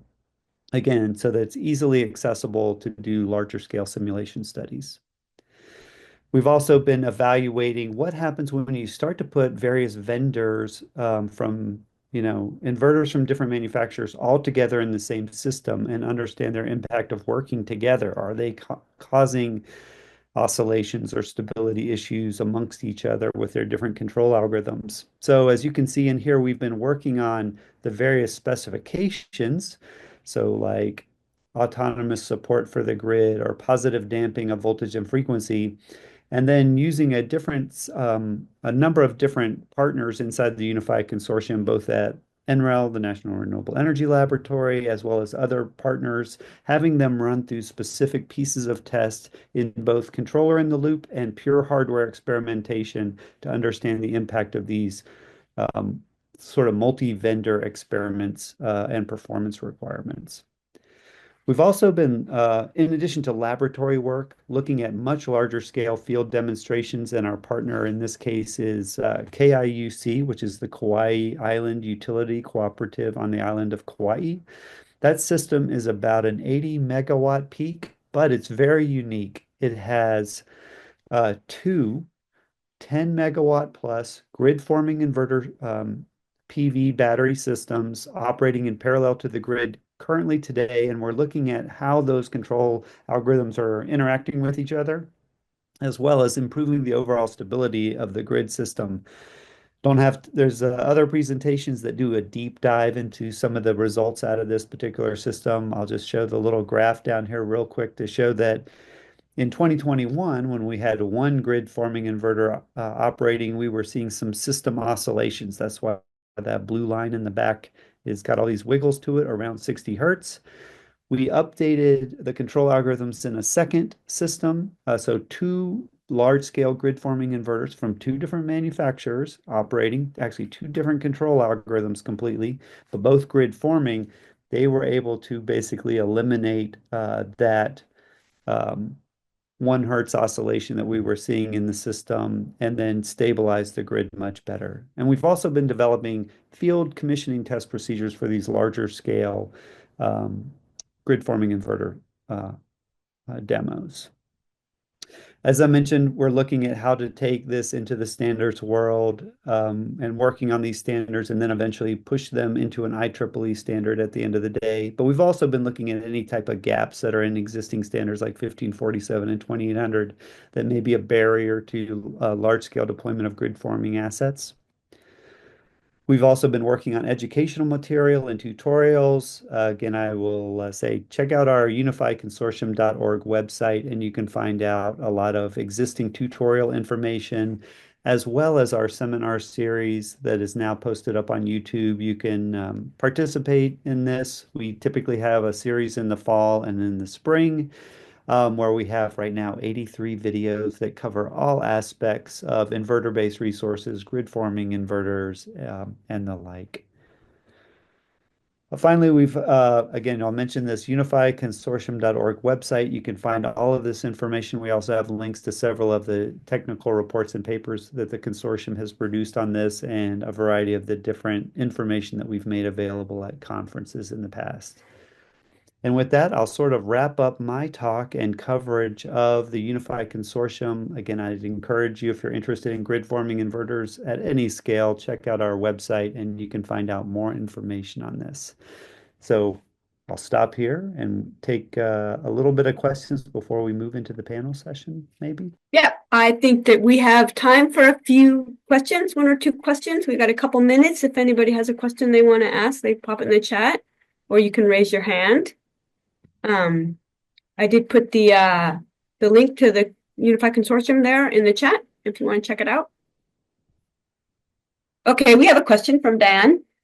Any general thoughts about when a synchronous condenser may be needed versus when a high penetration of grid forming inverters is present, and how could we avoid the need to actually have the need for that synchronous condenser? Well, it really depends on the size of your system, right? We know how to build, like, say, microgrids and smaller scale systems under, say, 10 megawatts without any synchronous condensers, just purely with grid forming inverters and fast response grid forming assets. Once you get to much larger systems, it's nice to have a synchronous condenser because you do get some benefits out of this, right? A synchronous condenser is basically just a large rotating generator, but not producing any real power. So the problem with a synchronous condenser is that it's a load and it's using power to provide some of that inertial service into the system. Some of the things that we've published in the past really are like, when do you start to hit issues with this? How much grid following inverters can I have on a grid? It's a tricky question because it's very system dependent, and the more widespread and stringier your system is, the weaker you can find pockets and potential problems. Let's just step back to the Iberian blackout, right? That's connected to the continental European system, but that system is now very stringy. It goes all the way from Portugal to Latvia. So very long and skinny system, kind of like the rail belt in a way, but on a bigger continental scale. So they're going to have pockets in that system where you could really run into challenges with high levels of especially grid following only inverters. Synchronous condensers are going to give you a benefit, but you have to do kind of the cost analysis of how much are you willing to pay for that nice big rotating machine that's always going to be sitting on and acting as a load, not providing any generation. We have found, like, the Kauai system is a good example where they've taken their biggest generator and they can run it in a synchronous condenser mode, so that it kind of can play two parts of the puzzle. It can be the synchronous generator when it's producing power, or it can be idled as a synchronous condenser. Anyway, lots of work still in that to give you exact numbers, but then definitely benefits to having both of those technologies available. Okay, thank you, Ben. I think there is another question, and we will get to you probably via chat. Or maybe we'll talk about that during the panel, Justin. Okay, so now we're going to move to our panel. We have a panel. The title of our panel is Grid Innovation to Address Local Power Challenges. Our panelists, they're shown here on your screen, are Clay Copeland, Alexander Stankovic, I hope I pronounced that properly, Ben and Mike, who you've already met before. I'm going to just give a short introduction to Clay and Alex. You already have met Ben and Mike. So Clay Copeland is the CEO of Cordova Electric Cooperative, a remote islanded microgrid system in South Central Alaska. Clay leads a small dynamic team pushing the envelope in microgrid technologies. They've been doing this for a number of years. Clay has served as vice chairman on the DOE Office of Electricity's Advisory Committee, and he co-chaired the Alaska Governor's Energy Security Task Force. Clay is a registered professional engineer. Alex Stankovich is a professor of electrical and computer engineering at Santa Clara University. Alex obtained his PhD degree from MIT and was previously at SLAC, National Acceleratory Laboratory, and prior to that, over 10 years at Tufts University and over 15 at Northeastern University. Alex is also an IEEE fellow. If you have any questions throughout the panel discussion, please put them in the chat and we'll get to them after the discussion. Since Ben and Mike have already presented, they won't have slides, but Clay and Alex do. And we're going to start with Clay. Hey, thank you, Murray. Okay, got another share here. I'm going to start kind of from the ground view and work right up from the grid level of adding inverter-based resources onto microgrids. And this is just an aerial view of the community of Cordova. We've done a lot of grid modernization and integrated a lot of assets on our grid over the last 25 years, hydroelectric plants, battery energy storage systems, diesel generators, and I'll talk a little bit about emerging cloud servers and AI processing data servers at the tail end here. But essentially, we had kind of a developing world grid, but now with 100% underground power lines in our resource mix, we have fairly affordable rates and extremely high reliability in our grid. So this is kind of an overview of our grid architecture. Right in the center is a map.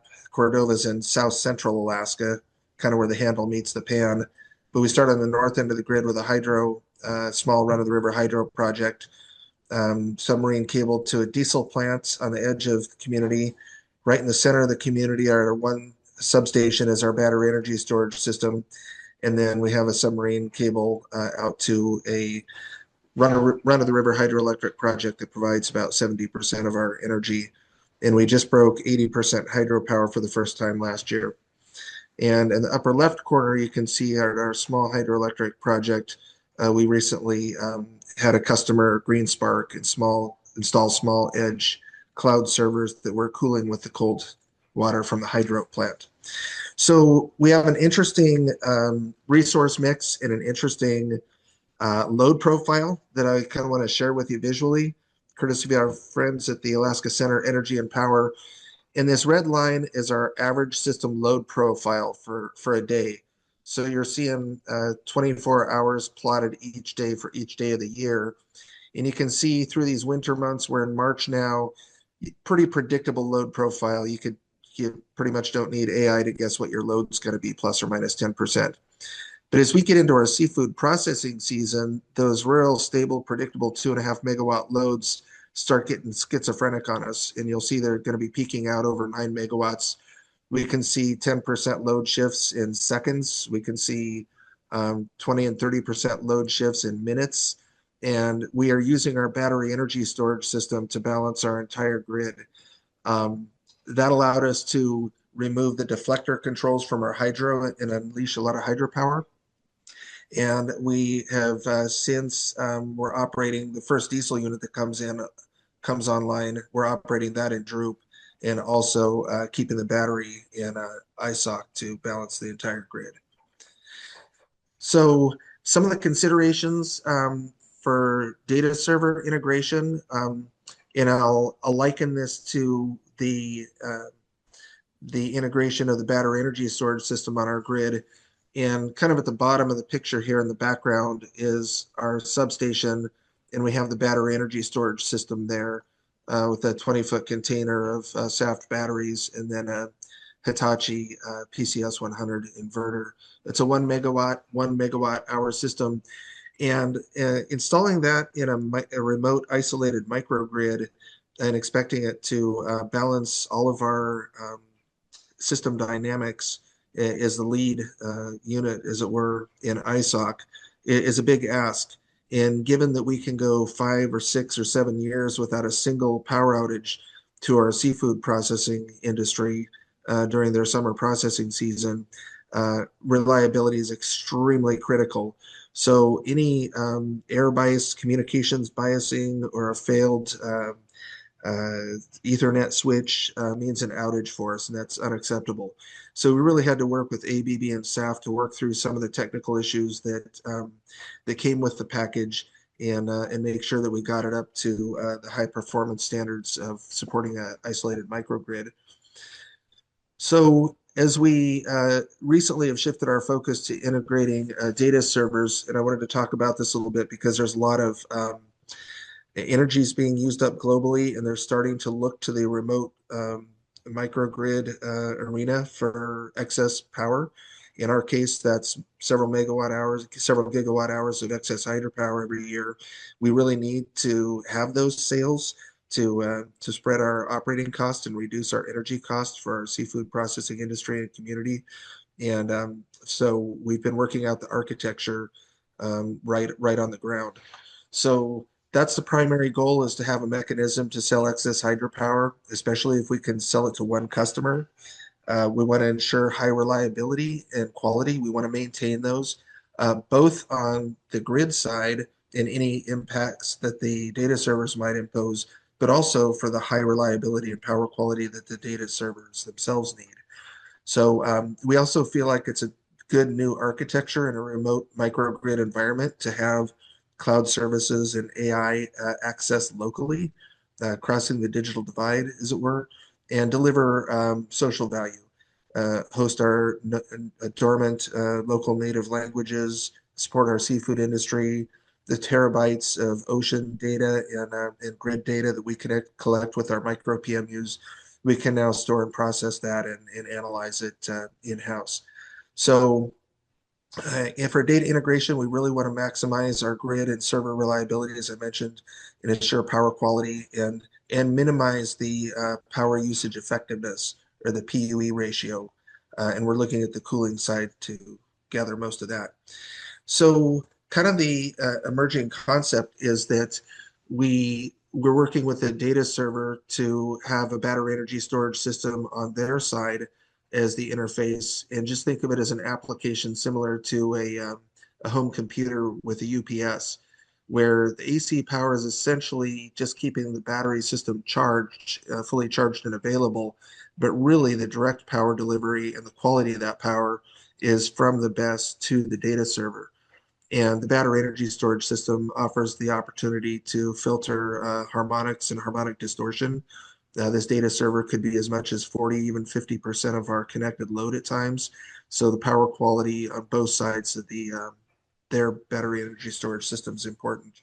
And then we have 100% underground power lines. So we actually have a leading power factor in the winter when our loads are low. And we are sensitive to power factor as well. And of course, we've used our own battery energy storage system just manually to zero out our system VARs, just as a kind of an exercise. But as a four-pole device, it does give us that opportunity to use the customer's battery energy storage system to balance their power factor to the grid.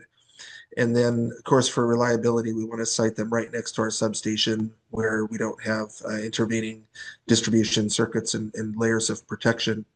And we happen to have the available real estate both outside and inside of the building to host a data server. And then the third requirement beyond high reliability and available power and the real estate is, of course, fiber connectivity, and ideally a fiber loop, which this site has access to. So this is just kind of a simplified block diagram of data server installation. Come right off the substation bus with an oil circuit recloser, both to monitor, to prevent any backfeeds or other unwanted disturbances, to a utility transformer, and then to the battery energy storage system, which can back up the entire balance of plant for the data server and cooling loops and peripherals there. So pretty straightforward. And I'd be glad to answer any questions at the end of the presentation. Thank you. Thank you, Clay. Up next, Alex, if you're ready, you can take it away. Thank you. Thank you everyone for inviting me. Well, yeah, for some reason my Zoom is doesn't want to give me a full screen mode. In any case, let me again thank you for inviting me. I'm stepping in for my dear colleague and friend Leo Casey, who couldn't be here. And I think this is a loss for all of us because he's someone who's worked on inverters and power electronics all of his career, and has some really deep insights into both on the status of the technology and the way it's evolving. And I talked to him about today's presentation, and I will certainly try to tell you what I got from that conversation. But in case you have detailed questions, please reach out to Leo directly. So he's with Google X. He's been in industry for a good number of years. I think his one of his, I think, life's quests is to find out how to make grid electronic. In other words, not only how to add components to it, but to look into the very fundamentals of the grid operation and to find out why there is why the speed of adoption of electronics in grid is slow. So here are so he's one of his key points, which I think is very important for our discussion today, is that for now, grid electronics is still largely at the edge. So these are low voltage and medium voltage components. It is, of course, they're useful, and they are certainly for connecting things like renewable sources or sensitive loads. But the point is, of course, that all of these components, and he lists them here, involve inverters. And of course, we already have heard some very interesting presentations about inverters. So what I wanted to do is to sort of step back and take a look at some historical trends in the evolution of these components. And so here is just a summary of a workshop from well, 9 years back actually at NREL, that compared electromechanical components with electronics, and it found out that the issues are, as you can see, those circled in the lower right, are expense. That the electronics at the time was roughly 5 times more expensive per volt ampere. That they had limited ability to deal with the overloads, with current overloads, and the efficiency was lower. In many domains, 97 is very good. 97% efficiency is actually outstanding. But in this domain, where the business is moving and sending energy, it's not. So a number of people, of course, worked on these problems, and the workshop last year realized that well, many of those things have changed. Namely, that the cost went way down. That with some smart design, there is moderate ability to overload power electronic components, and efficiency is pretty much there. So that's why we may want to sort of step in and say that yes, now we can kind of play in the big leagues. Big leagues, however, are not easy to access for a variety of other reasons, and I want to go through some of them. Here you see the sort of I think a very important comparison. What can you do if you just look at a simple or common but fundamental task of power transmission? So if you do it with a standard transmission lines, you see a top diagram, something that all of us have written on the whiteboard or blackboard for our students. So the real power, of course, is transmitted between two nodes in such network, is proportional, of course, to the product of the two voltages, inversely proportional to the reactance of the line, and proportional to the sign of the difference of the angles of voltage phasors in two nodes. So this is, of course, well known. The thing about conventional systems is that you can't quite change any of these quantities, certainly not in operation. And only indirectly, of course, you can play with angles, but everything else is more in place. The bottom diagram says that, well, you can actually influence each of those using power electronics if you're willing to add components and to control them properly. So you can play with shunt components to influence voltages. you can add series control compensation to play with the reactance, and you can play with again with sharp components and with phase shifters to play with the angles. So you have pretty much complete control over any aspect of AC power transmission, and that's nice. Of course, the issue that comes next are how will this work in real life? And in real life, there are things like reliability, efficiency, and cost that come about.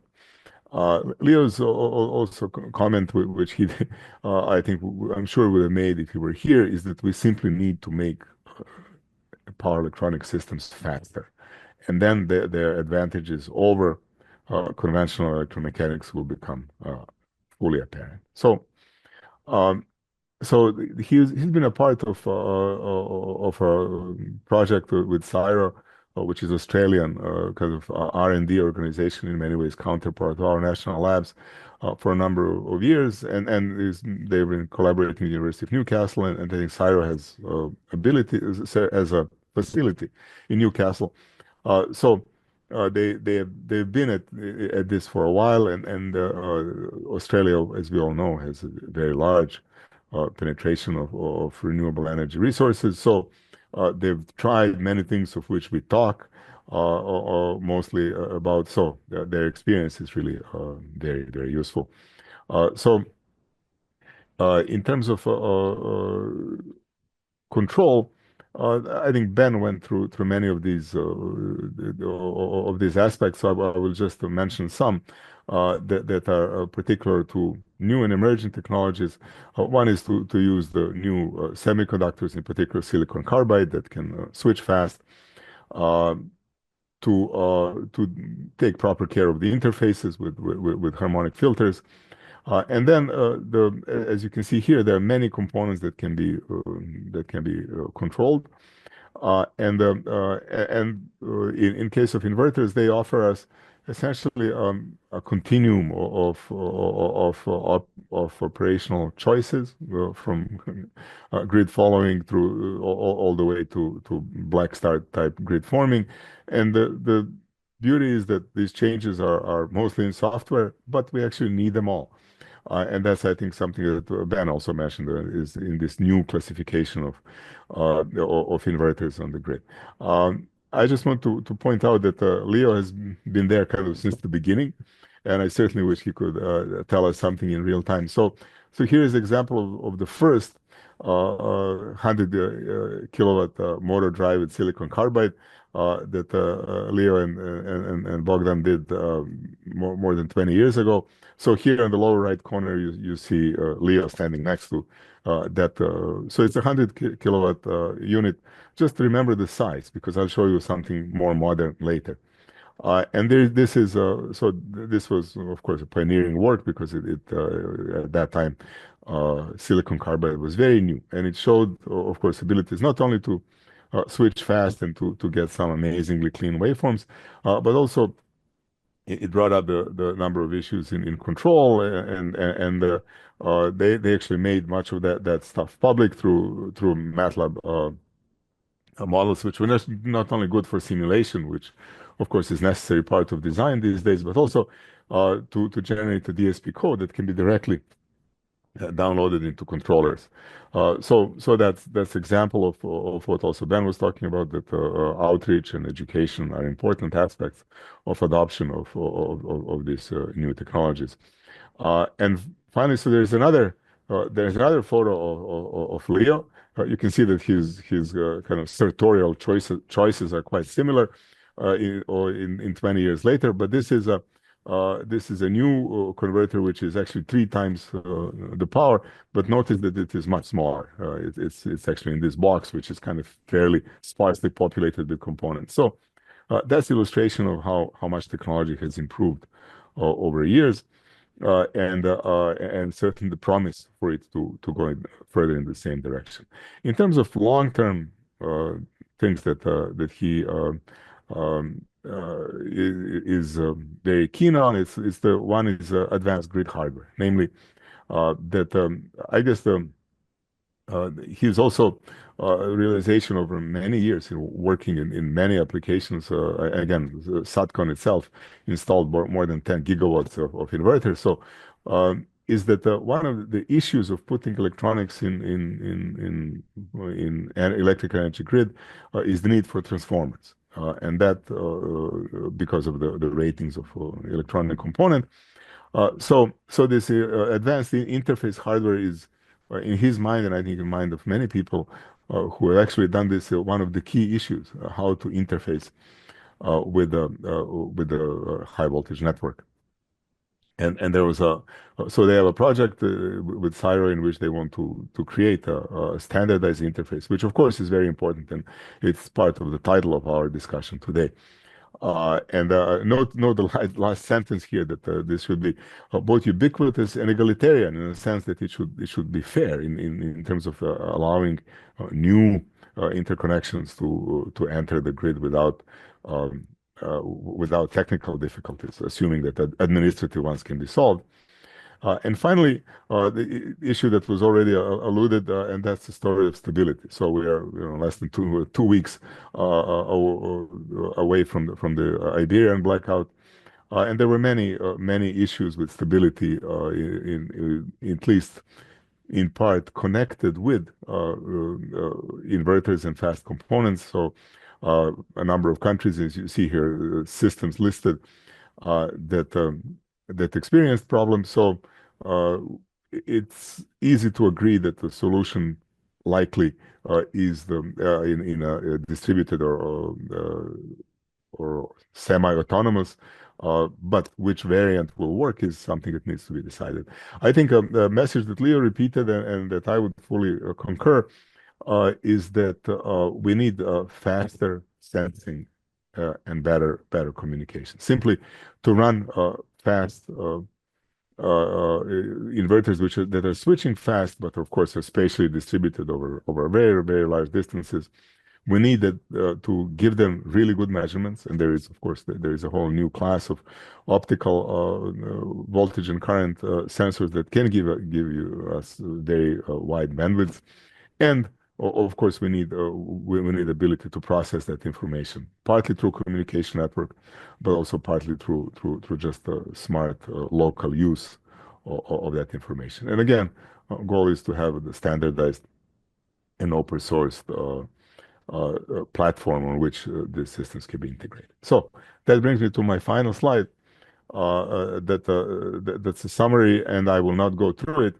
But he is pointing out that there are many new possibilities if you use advanced inverters. For example, if you switch at 30 kilohertz and say your current loop bandwidth is 1/10 of that at 3 kilohertz, that gives you an option of canceling all the harmonics up to 50th, actually, where the current specs kind of largely end. So you can get incredibly clean waveforms, but you also have to have good information about the local operating conditions. So at the end, the Leo is suggesting a number of things like using inverters to serve as shock absorbers, to also maybe consider tightening the voltage regulation band from plus minus 10% to say only 2%. Not, of course, not going all the way to what we do with frequency, but tightening it and then using that voltage information sort of as a global sensor, almost like a trigger wire to detect large outages like the one we saw in Spain. So his final comment is something that I certainly wholeheartedly agree with, is that if you need more devices, you need more data, and you have to distribute that data where it needs to go. So with this, I will stop. I will try to answer your questions. I will also suggest that once you see this slide deck, you may want to click on this video, a link that talks about Leo's work in Australia. And again, thank you very much for inviting me. Thank you. Thank you, Alex. Maybe now everybody has seen a little bit of what each of our panelists are bringing to the table here. So I think that now we can do some question and answer. And I want to start with this question, this very challenging question that Dan B has posed. I'll read it just in case panelists haven't been following the chat. He writes, it seems like one barrier to incorporating more power electronics-based systems is the immense cost of replacing control systems that have become obsolete due to rapidly changing technology. For computer operating systems, computer hardware, cybersecurity requirements. I might even add power electronics themselves, the batteries. And then he writes, the cost of upgrading the control system that is obsolete can approach half of the cost of installing the entire power electronic system after only 15 years. So curious to hear what our panelists have to say. Mike has already responded partially. He notes to build on what Dan B is saying. Another aspect of that same issue is that power electronics manufacturers going out of business. Is that of power electronic manufacturers going out of business and stranding their customers without support has become quite a large problem. That ultimately drives up costs by limiting useful lifetimes. Interoperability would help, but would only go so far. So who wants to chime in and contribute more on that? I'll just say that I think that this is it is a challenge, but it's mostly a challenge because all of this power electronics based systems plus all the controllers on top of that are relatively new in the scheme of things. So like if you look at the electric power grid, right, it's been around for over 100 years. I'm sure the first 30 years of the power grid, they were building things and it wasn't working and they had to replace and do all this stuff until we got to the 1950s and things were a lot more standardized. Unfortunately, we're in that spot with all this power electronics and controller based stuff also. So as we build these new things, we're coming up with new, better control algorithms that need to be implemented, and it may take us a little bit of time. Unfortunately, nobody wants to spend that time to get us to a spot where things are very standardized and modular and replaceable. But we got to continue down this path and hopefully we get there with all the great work that we're doing on standards in this area. Anybody else? Oh, Clay from yeah, I guess I'll just jump in and say that we've again, we've done so much modernization in our grid that we've been able to jump 3 or 4 generations of technology. I think Ben was kind of alluding to this. And typically we don't go out and do, even our tiny grid with a fairly limited number of devices, we generally don't go through and make wholesale changes. We'll, we just replaced the last of our electrical mechanical relays, protective relays, for example. And now we can replace all those devices with one multifunction relay. But typically we'll install one device, kind of prove it, make sure that it works well in our system, and then we'll just phase those in.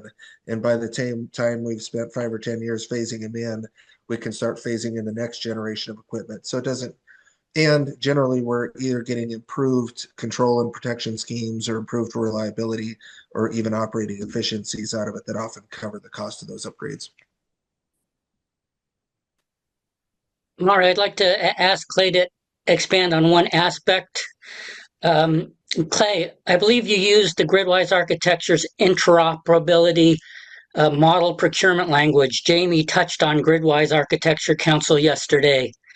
Has that language been used? And if so, has it helped the conversation with your vendors, getting them closer to the targets you need on monitoring and control and integration? I think it is. I think it was a little helpful, especially for a small utility with limited technical staff.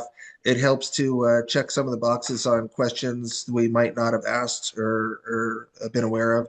And then at least it starts the conversation around that more comprehensive look at all the considerations, whether it's cybersecurity or interoperability, the communications platforms and protocols, so forth.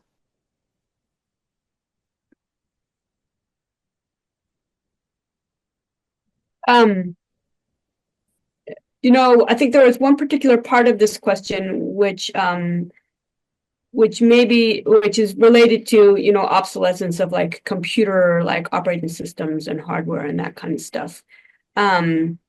do we think that it seems possible that power electronics really are sort of more heavily dependent and reliant on these kinds of things? Does anybody want to speak to that?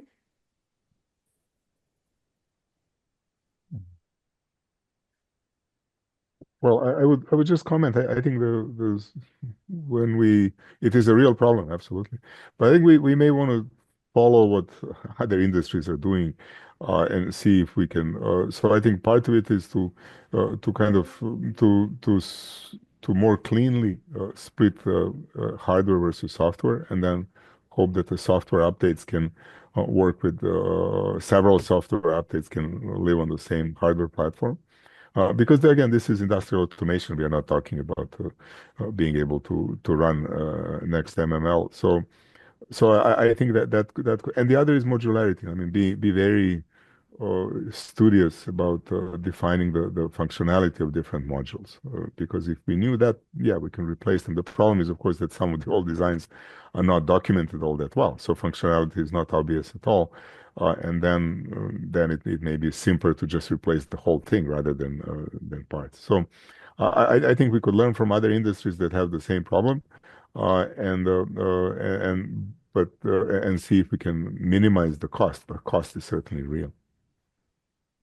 Wait. Yeah, it's Alex, and it's spurring a little thinking here. Just kind of back to new capabilities. We had the governors for our two largest hydro turbines were kind of black box from a vendor that's nearing retirement. But with the new generation of PLCs, they had the capability for us to basically pull that entire governance scheme for our governors into the PLC. And that gave us an opportunity to do something that we've just started adding to our architecture, where we have a physical speed sensor out on the unit, but now we're using clock and frequency sensors to measure speed of the unit.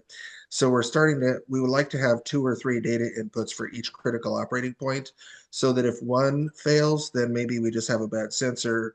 If all 3 are failing, then we know that we have a real change in speed. So that's just something we've kind of been layering in. And I'd also say, I think we kind of expect to only get 15 to 20 years of life out of electronics. And we've gone through on the financial side and just reworked all of our depreciation schedules, because one trade-off is, for example, our underground wire, we're seeing 50 and 60-year life. And so we've kind of retooled the way that we approached our overall financial operations and reporting. I saw, Mike, you were nodding and you want to chime in on that. And there may be a difference too for really, really large scale assets, 100 megawatts, 10 megawatts versus small scale assets. So, I don't know if anybody want to touch on that. I don't know that really big assets are in any better shape in terms of the length of time that they're expected to last. Because even if you take 500 megawatt PV plants or battery plants, those inverters are just basically the same kind of at the same level of technology development as what's available on smaller scale. So are we sort of inherently speaking that we may have faster with this technology, we're really going to have some faster turnaround times than we have seen in the past? Well, if you compare it to a synchronous generator, for sure, right? I mean, the reliability of these inverters, most of us have been dealing with inverters. I don't think we have like inverters out there that we expect to last 30 years.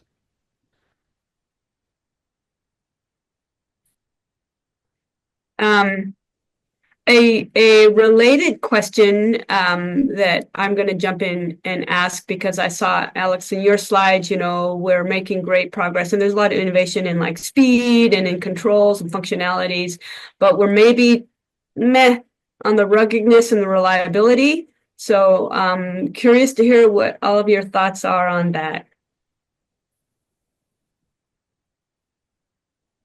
We do have a bunch of power electronics experts here. I mean, does anybody know of any inverters that are 30 years old still operating out there that aren't HVDC lines? Some of the HVDC stuff is got good length, but like PV battery, wind inverters, I haven't seen any. I mean, 30 years is a long time. Yeah, they probably Not will just be. lifetime, but sort of ruggedness, reliability. What are Mhm. the efforts that are out there now? I think probably the critical key there is the modularity. If we can hot swap portions of the power electronics, you can still have partial capability. While the power electronics are, part of it's not operating, but part of it is. The key there is interoperability, because we were talking about this before. What happens if a company goes under or a technology becomes obsolete? You have to be able to plug in something that serves the same function, but you got to think about connectors, and there's so much interoperability capability that needs to be standardized. Charlie wrote common standards to the rescue. Yeah, I mean, we really have to decide how this stuff is going to fit together. I think that's a pretty significant challenge. I mean, we were, for some of our large grid forming demos, we were looking at just trying to upgrade firmware in some of the inverter controllers to go from grid following to grid forming, and it was not easily done. And that's just like software changes. That's not even hot swapping out the power blocks or anything like that. I think that well, there's a lack of experience because components are fairly new, and I mean, many industries do accelerated testing, right? Accelerating aging testing. I mean, I years back I did my sabbatical at the United Technologies Research Center in Connecticut. So yeah, there there are people who do jet engines, and so they have they have actually very elaborate plans of such tests. But I think well, we are missing the experience, but I think somewhat alarmingly, we're also missing a place where the existing experience would be compiled and organized. Because it seems that every utility, every organization has to learn its own path through this maze, and then that's passed on to junior colleagues as they come, but it's not shared laterally.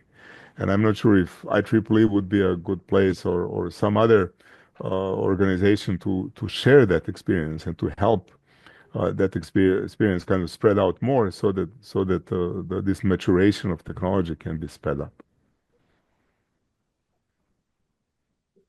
Um, I'm going to switch themes a little bit and switch to a data topic.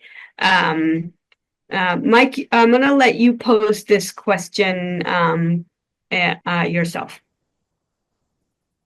Uh-oh. You go to my question in the chat there. Yeah. Yeah, I wish Leo were here because I'd love to pick on him about this. But Alex, I'll turn to you. So one of the things that was in your slides, and we all talk about this, is one of the things we want is ubiquitous, high resolution, universally available data. We would be able to measure everything from anywhere at high resolution. Anybody can access all these data. Is that really the way we want to go?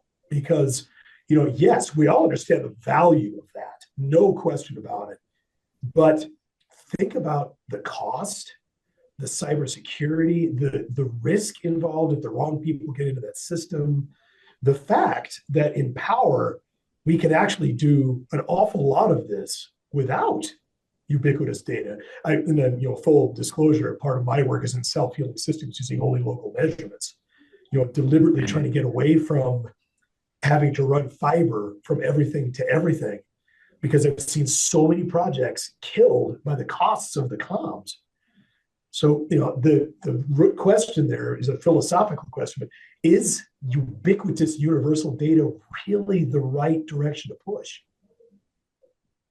Well, I would think that if you're Google, then the long answer is yes. And Leo does work for Google, but I think Leo is a visionary, and I don't think that his answer is comes from that angle. I agree with you. I think what we are missing is probably a widely used and understood concept of differential privacy, namely who should have access to that data.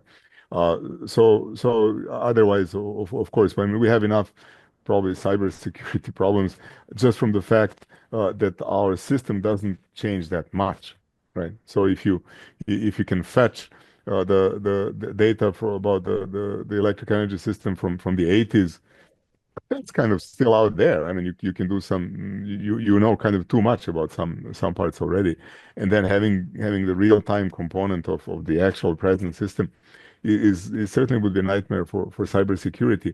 But I think there is the flip side on which I think Leo was thinking is that you can do so much more. Because often, at least, I will, from my own angle, and it seems to me that sometimes, especially in control, when we think about control architectures for new systems, that we often go to old successes. Like we would like to replicate something that worked in the past. And that's that's human, of course. But I think in doing that, we are missing the huge capabilities that are opening up. We don't want to make a better virtual known component. We want to do something new, because chances are that there there are solutions there that are just plain new. And I think that that's what he had in mind. But of course, you should ask him. But I think that the promise is huge, but also the peril, as you rightly point out. And I think somehow having that information differentially available to different organizations and would maybe allow for this plus sides to come in without bringing all the negatives. But it certainly is a very real problem that you pointed out. I'd like to ask a question that each of you has touched on this aspect in from various perspectives.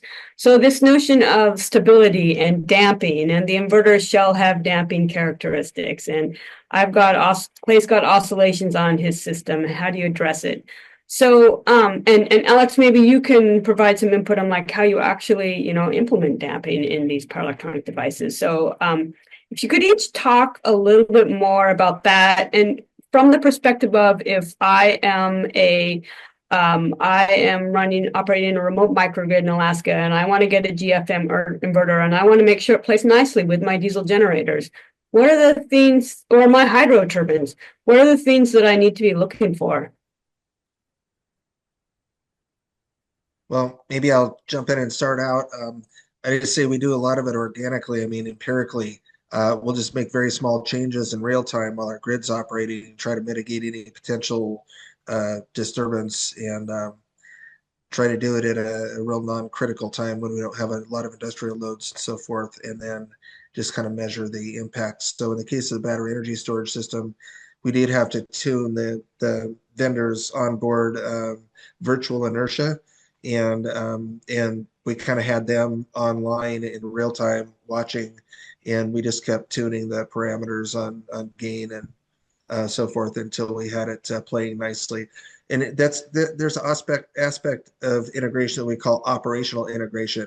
So all your communications can be working. You can have all of your controls mapped out in your operating scheme, but they're physical devices that have to interact with each other. So ramp rates, failure modes, everything matter.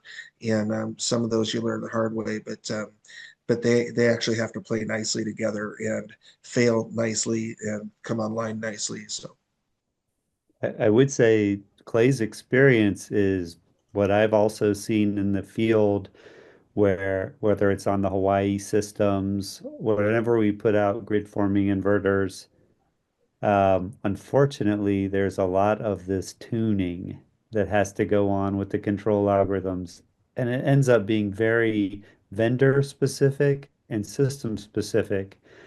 One of the things we're trying to do in the Unify specifications is come up with some way of testing control algorithms to validate that they're not causing oscillatory problems.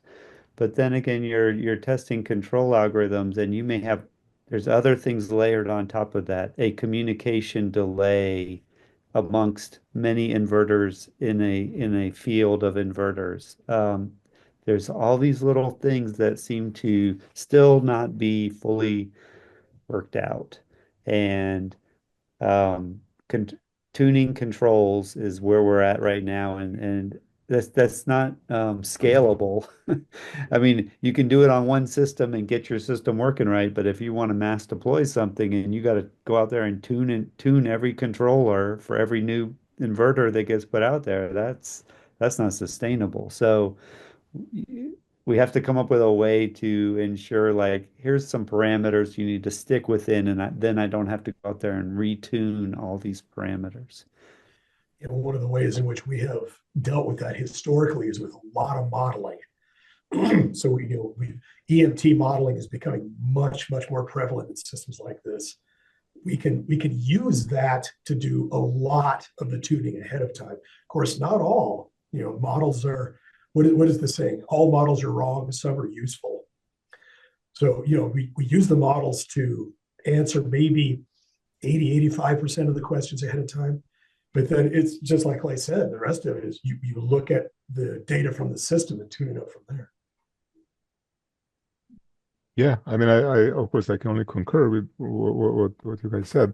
I would just say that the we have to maybe in this case go back to physics and or other basic sciences to guide us. And one idea that I personally have pursued for a number of years and talked to people is this idea of dissipativity, namely making parts of the system just simply passive, because when you connect them, then you know that they have stability, and that's great, and it's distributed.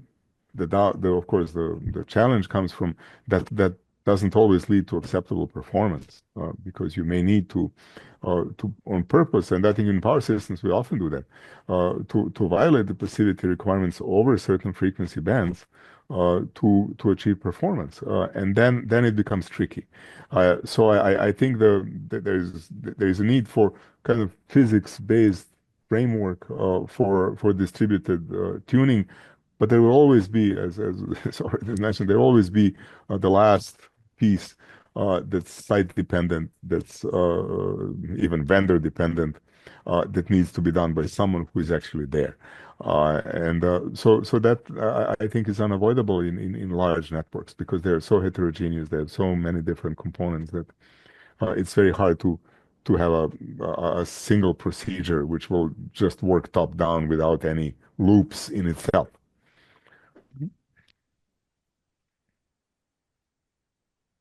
Ben, I know that Unify, as well as others, are looking at trying to move some of these stability specifications out of the time domain and maybe into the frequency domain. You want to talk about that at all?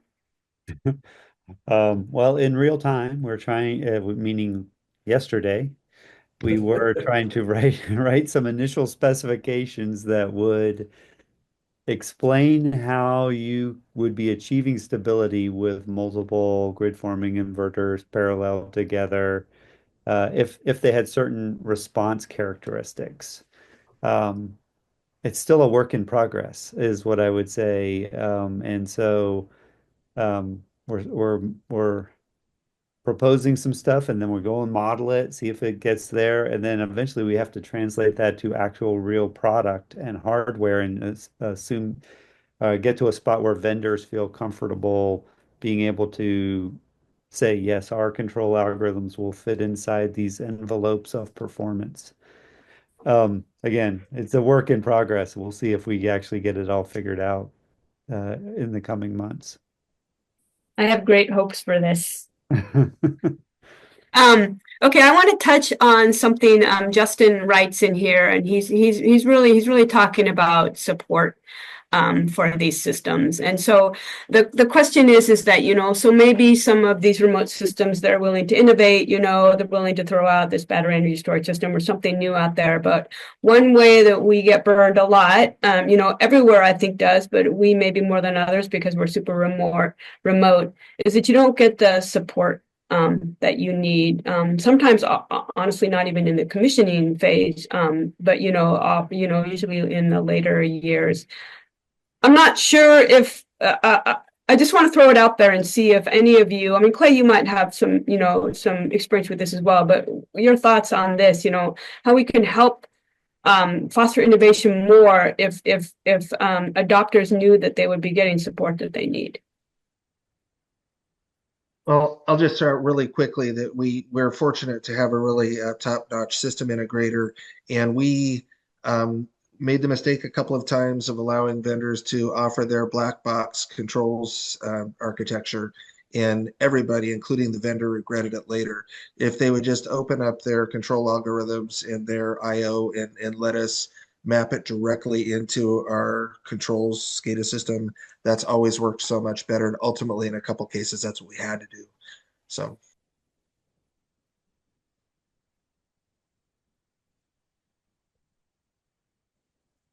Yeah, I agree with that. In the cases where entities have the capability and they have their own, in-house programming SCADA capabilities, it seems like it does work out better if they can take over some of that and not have this, I'm going to promise the world black box sent to them.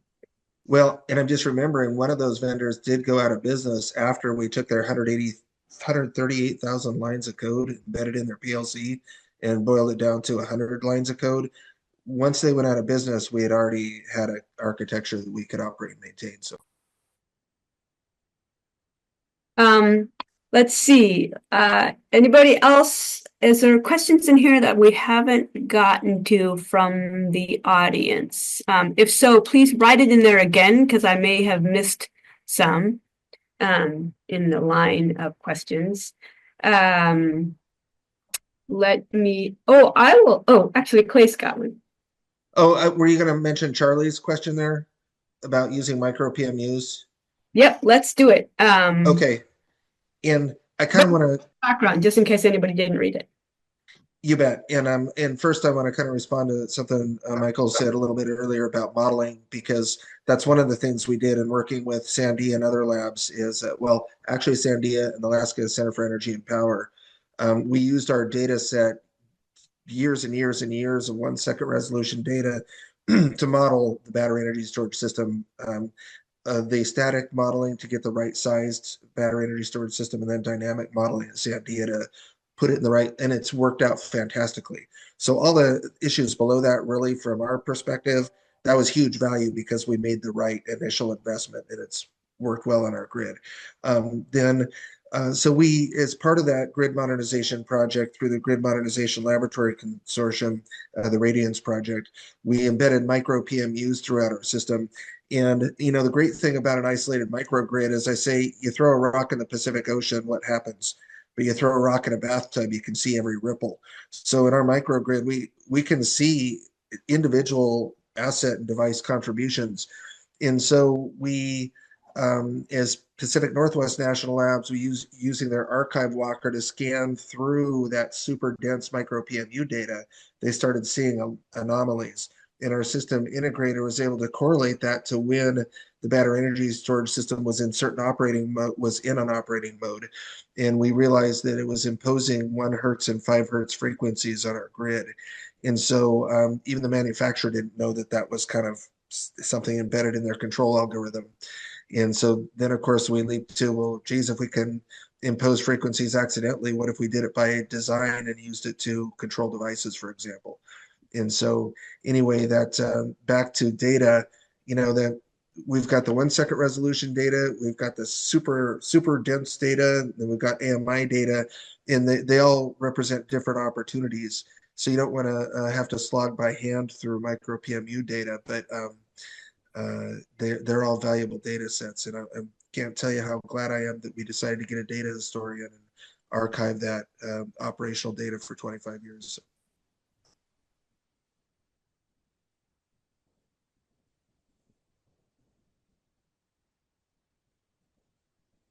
There was one point was mentioned in the comments earlier on communication standards, and this was mentioned in relevance to obsolescence of computer hardware and stuff. So anybody want to talk about, I'm trying to bring up the exact comment here.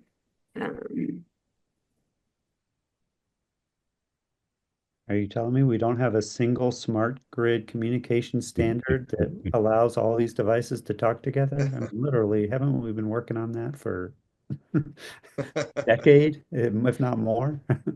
Standards are great. That's why we have so many of them. I think, Mari, I think I saw that. I think Dr. Weiss mentioned, what about we still have some RS 485 communications in Alaska networks and whatnot. And I'll just say one of the things we did on our battery energy storage system, we wanted serial communications for our 4 or 5 control points.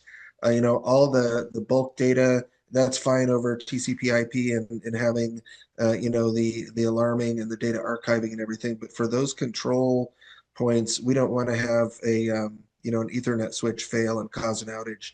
So we like those hardwired, really critical signals being that's a modification that we insisted on. It's at the end of the day now, after 6 years of operation, I think we had one outage that we could attribute to the battery energy storage system, and we've prevented 3 or 4. So we're on the winning side and want to stay there. Okay, so we have 2 more minutes left. Now is your chance, people, to copy questions in here. And if I missed one that you had asked and you want to recopy it, that's fine. Or new questions. Oh, okay. Here's a question. What protocols does the NREL DER Integration Lab support/use? Communication protocols.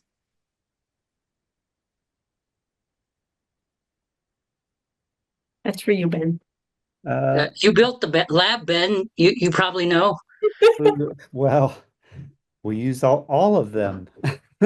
The problem with a test lab is that we don't just stick to a single thing, meaning we have to actually be able to accommodate a variety of different communication protocols. It kind of depends on it could be as dumb as a 485 serial connection or as smart as whatever the SCP, the IEEE 2030.5 smart grid communication protocols are. The problem, we would be able to try to accommodate whatever we do inside our test laboratory conditions, right? It could be as dumb as physical hardwire or Wi-Fi or fiber connections between devices. The communication protocols would be whatever that inverter or uh, load control is talking. I mean, there's a plethora of them out there, and we probably end up having to just deal with them all. But it's easier for us to deal with them all than requiring everybody you must follow this specification. Like Mari, I threw in another one. I make a really good point. You got to be prepared to deal with an array of protocols still. The industry isn't settling on one or two. Um, there was an issue, Mari, that came up yesterday with the 1547 2018 revision. They added ride through to a more fundamental requirement for anti-islanding, but there can be design conflicts there. I know your DG, now DER lab, has looked at anti-islanding. Have you ever run into a situation where ride through conflicted with anti-islanding? Is that a Well, concern? yes, I would say it's a concern. Um, I would be I would be like right now, especially for inverter-based resources, their anti-islanding has to be very proactive and fast. And we've been trying to answer this question for a very long time. I'm not sure why it needs to be so fast. Um, uh, Active anti-islanding in general, like we push it down to what, point 0.16 seconds. It has to be in the cycle range to be doing this active anti-islanding push outside the normal things. And most of that was driven by safety concerns to linemen that they wouldn't even think about getting in a, a truck to fix a downed line within hours, much less within less than a second. So maybe we should, my opinion would be maybe we should push that anti-islanding requirement uh, out quite a bit. I don't think there's a very strong rationale for having the super fast anti-islanding requirement. Great That way, consideration for the next revision, right? 1547. That way you could build all the ride through you want in, I mean, what do you need? Maybe 2 seconds or 10 seconds of ride through. Any of that can happen before you start figuring out, wait, I have a real island condition, and I think they need to be split apart a little bit more. Otherwise, you can have very fast anti-islanding will conflict with ride-through requirements.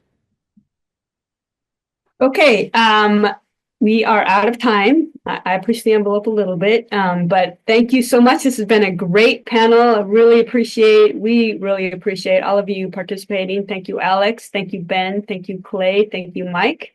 And we will close this session and we'll move to our next. Thanks again. Thanks, All right, everyone. thank you. Okay, so we are going to now move to the last talk in our workshop, and I want to have you help me welcome Wayne Steck. Wayne is a principal at Distrogen LLC, based out of Tyler, Texas, which he founded in 1999. Wayne's consulting roles include providing guidance for interconnection of renewable energy, battery storage, and other DER to the electric power system. He's been active in DER activities since the late 90s or since the 90s. He was vice chair of SC21, which we've heard quite a lot about. And he also chairs 1547.2-2023, the application guide, which I just learned about today or at this workshop, and I'm excited to check into. And he has contributed to IEEE PSRC standard development, as well as the 1547 and 2030 series of standards. So Wayne, welcome and thank you for your time here, and you can take it away. I'm going to talk about Clause 11 and 1547 testing requirements. We'll also move into 1547.1, which is also is the testing methodology, as I call it. We're also going to talk about something that we haven't really talked much about, but is very important when we get into the field applications, and that is conformity assessment. Do you meet requirements of 1547? So I have a lot of slides here. I don't expect to get through them all. I expect to have a nice conversation going along, and we could go from there. I don't see the chat session right now, so if you could alert me if there's any questions that might be pertinent as I discuss, that's great. Otherwise, we can leave them towards the end. Okay, so first of all, let's just talk about what is in Clause 11's table of contents. Okay, there's basically key decisions of what that helps you determine what needs to be tested and evaluated. That is determination of the reference point of applicability, and we'll spend a couple minutes talking about that since it is so important, and DER versus composite compliance, which we'll also talk about. There are several stages of testing: type testing, production testing, design evaluation, as-built installation evaluation, commissioning, periodic testing. And that we're going to talk about take a few minutes to make sure we all understand where that comes from. Okay, so what is the reference point of applicability and why is it important? Okay, it is determined by the characteristics of the local EPS and the DER. And we'll talk about what PCC means and POC means in a minute. But in this slide, this is sort of the reference slide that shows a lot of information about determining the RPA. This is straight out of the document and is an important part of determining what tests and evaluations needs to be done. The default reference point of applicability is the PCC, and there is a determination of PCC would be for an entire system, and then there is for smaller units in particular, the point of DER connection is the POC. And then we want to talk about supplemental devices. So if you have a type tested DER and it is connected up to the system and it needs no additional devices in order to meet 1547 requirements, that is a fully compliant DER. But if it needs supplemental devices in order to meet the requirements, and these devices could be a wide variety of devices, as shown in the example here, then it is considered that it is that there is additional devices, supplemental devices required. So it is always important to understand, how much in compliance it is. Um, um, so I think I basically covered this slide very quickly, and there is in 1547 and 1547.2 a large write-up on exactly how to determine the RPA for your situation. So let's talk about what tests are required by 1547. Okay. First of all, equipment should be type tested. Okay. If it's not type tested, there's other things that need to be accomplished. Every unit coming out of the factory should be production tested. And then once we're done with that and you've started your project, we'll go through a design evaluation. And that is a desk study to make sure that the equipment goes together, to make sure that the design meets appropriate requirements. Okay. Now you've ordered your equipment, the equipment is put in place. First evaluation is an as-built installation evaluation. That is a critical thing, as you all know. Most of the times when you order equipment, it's not exactly what is delivered is exactly what is expected. It could be simple things such as settings are not as expected, or it could be more sophisticated issues. And then there's a full set of commissioning tests identified in 1547 clause 11 also. We also have some discussion on periodic testing. So let's just sort of walk through a quick example here of determination of the requirements, verification, and testing. We have a short period of time, so I can't spend a lot of time on this. As I often say, the amount of slides you're going to see here, we will see in roughly 40 minutes, but I can take an all day tutorial just on explaining how to use and interpret these. So I think that this is a starting point, and the documentation can provide a good follow-up for it. But there's a specific requirement for the DER, is the RPA at the PCC or at the POC.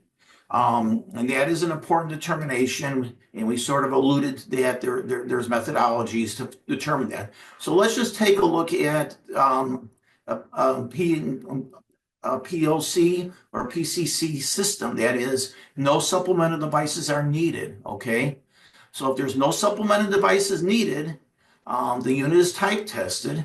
We'll just do some real basic DER evaluations and then do some basic commissioning tests. Yes, commissioning tests are required even for PLC units, small units. That means home solar even has some basic commissioning test requirements. Okay, so there is a process to go through for full 1547 compliance.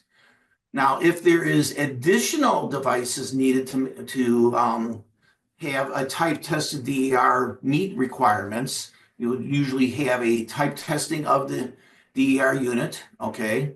And then knowing that there's some particular issues, there will be detailed DER evaluation and detailed commissioning tests that would be required. The trick here is what does the evaluation hold and what is the detailed commissioning test? Because the evaluation could be a simple commissioning, it may take some modeling, it may take some very detailed requirement coverage. So with that in mind, in 1547, there is about 30 pages of tables to help you walk through what is in this simple graphic. So I'm going to go through this chart really quickly because I think we covered this mostly, but just to reiterate, is a DER type test is required to be type tested as a unit or as a system, okay? And once that is done, there still is a requirement for basic DER evaluation or detailed DER evaluation based on the chart we just showed. And then there is either basic or detailed commissioning tests, requirements for every installation of any size. Okay. First bullet is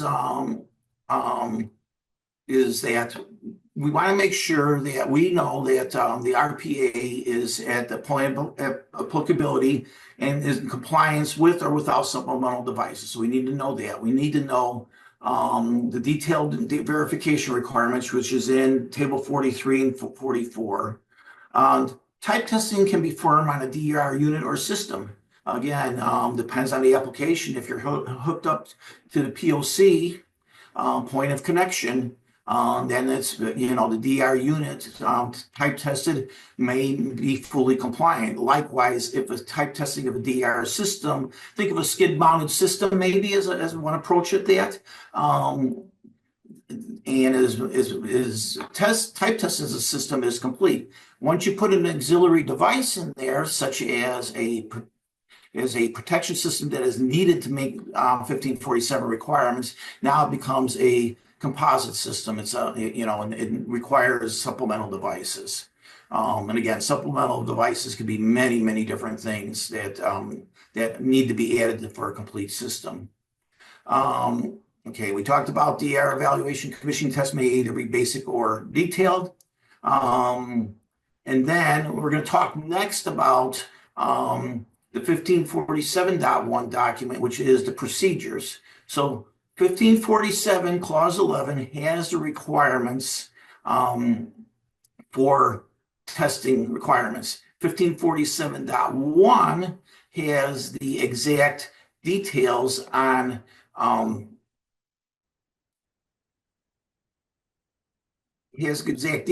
methodology to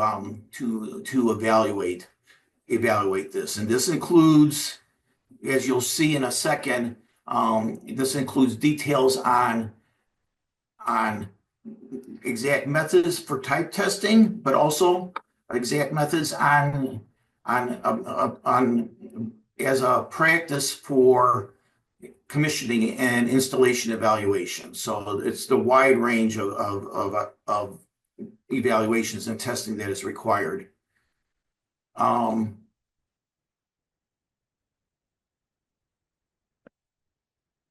So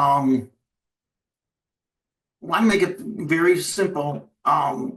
Stakeholders will drive specific requirements based on DER system complexity, area EPS conditions, and location. Okay, so I'm going to go on to now. So we basically have a 1547 2018 requirements here. Just want to make clear that Mike talked a little bit earlier about revisions to 1547. Do notice that those are years to come. So this is really the relevant standard at this stage of the game. So going on to, it was 1540. Going on to our next slide, we'll talk about the IEEE standard 1547.1, which provides the methodology. And I think it's important to know that DER support for proper operation during normal and abnormal conditions is an important parameter. And in the past, it was let's get out of the way, but today it is we need to recognize that the operation on the grid of the DER is important. In yesterday's session, Jeanette talked about how if you lose power or the DER doesn't help the system, that the system may very well fail. Okay. So let's talk about how the standards are generally used in the U.S. We have IEEE 1547, which is the Interconnected System and Test Requirement Standard. Then we have 1547.1, which is the testing standard.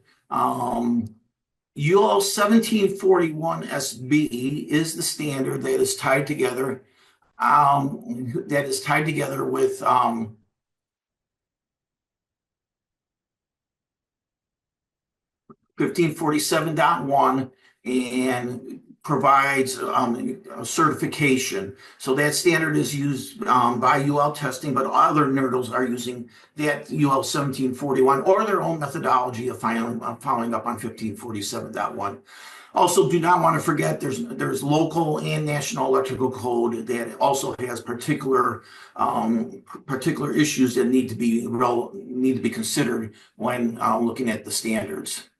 So I'm going to go on to the next slide here. I think it's basically, it's important to understand. It provides conformance test procedures, 1547. It's not just for type testing, as you'll see in a second. It covers production testing, design evaluation, installation evaluation, commissioning tests, and periodic tests. It applies to all DER, okay? Not just VEB and not just inverter base. Yes, rotating machines have required this, and there are generator manufacturers that do have 1547 compliant generators and UL certification actually. Because this is a standard that do not cover testing for safety, that is covered elsewhere. And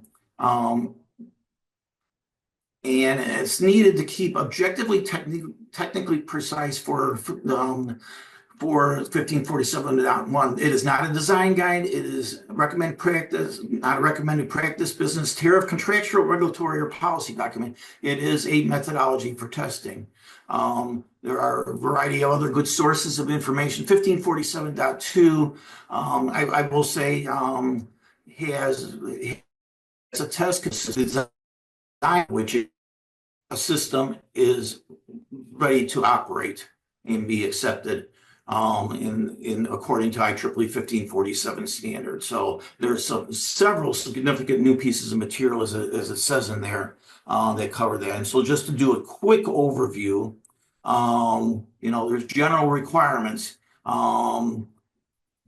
First of all, what is the test accuracy? There's some very detailed requirements for test accuracy in the 1547 document.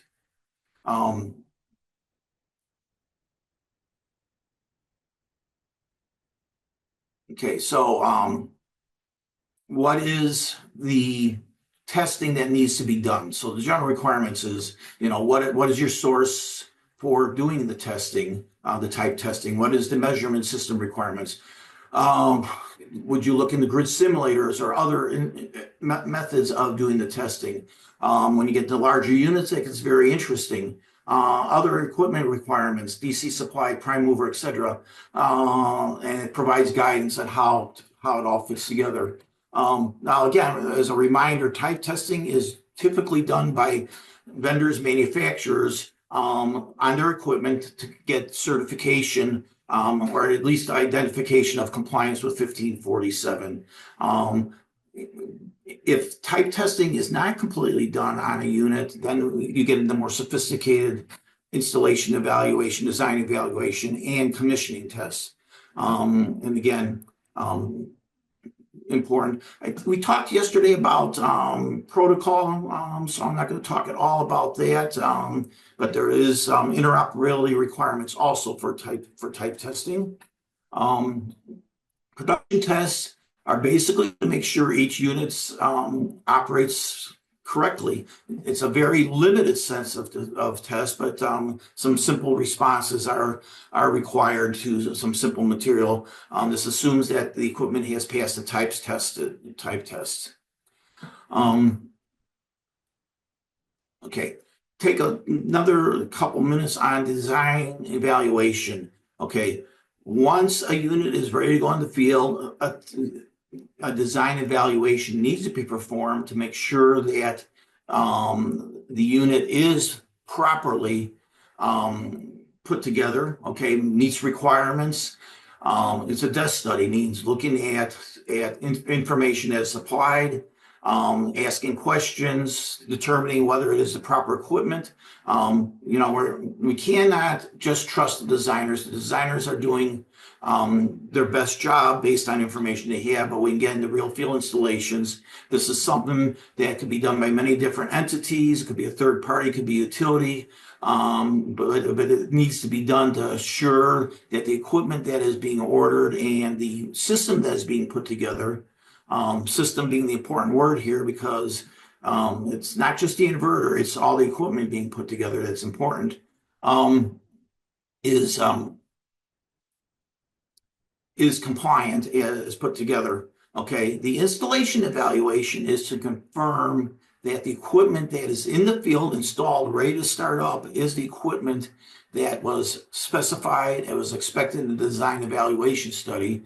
And that includes a wide variety of tests, including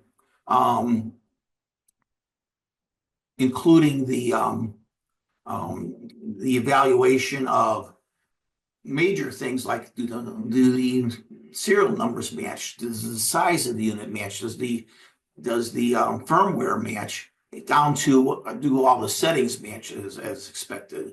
That's what expected during a design installation evaluation. And then there are the complete commissioning tests. The complete commissioning tests are test of verification to make sure that the system or unit operates as needed.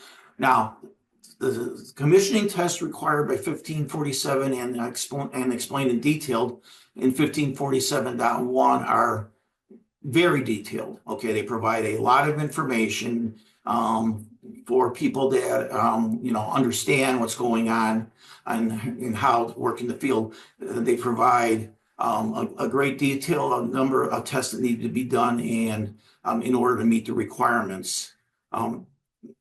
The tests vary. So if you have a simple POC unit, which think of a small commercial or a home unit, there still is a commissioning test, but they're pretty simple.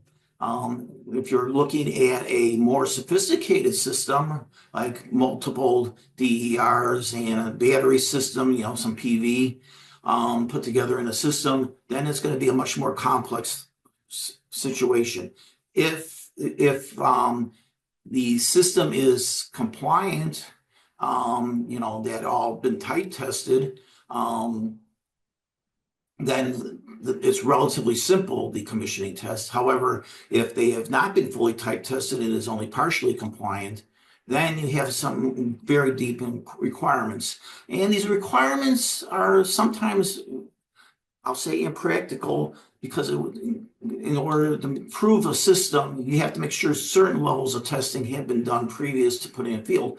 But if you need to test for load shedding, frequency load shedding on a 20 megawatt unit in the field that has not been properly type tested, that is going to be a very expensive, hard thing to accomplish. So this all ties together to make sure that the system operates.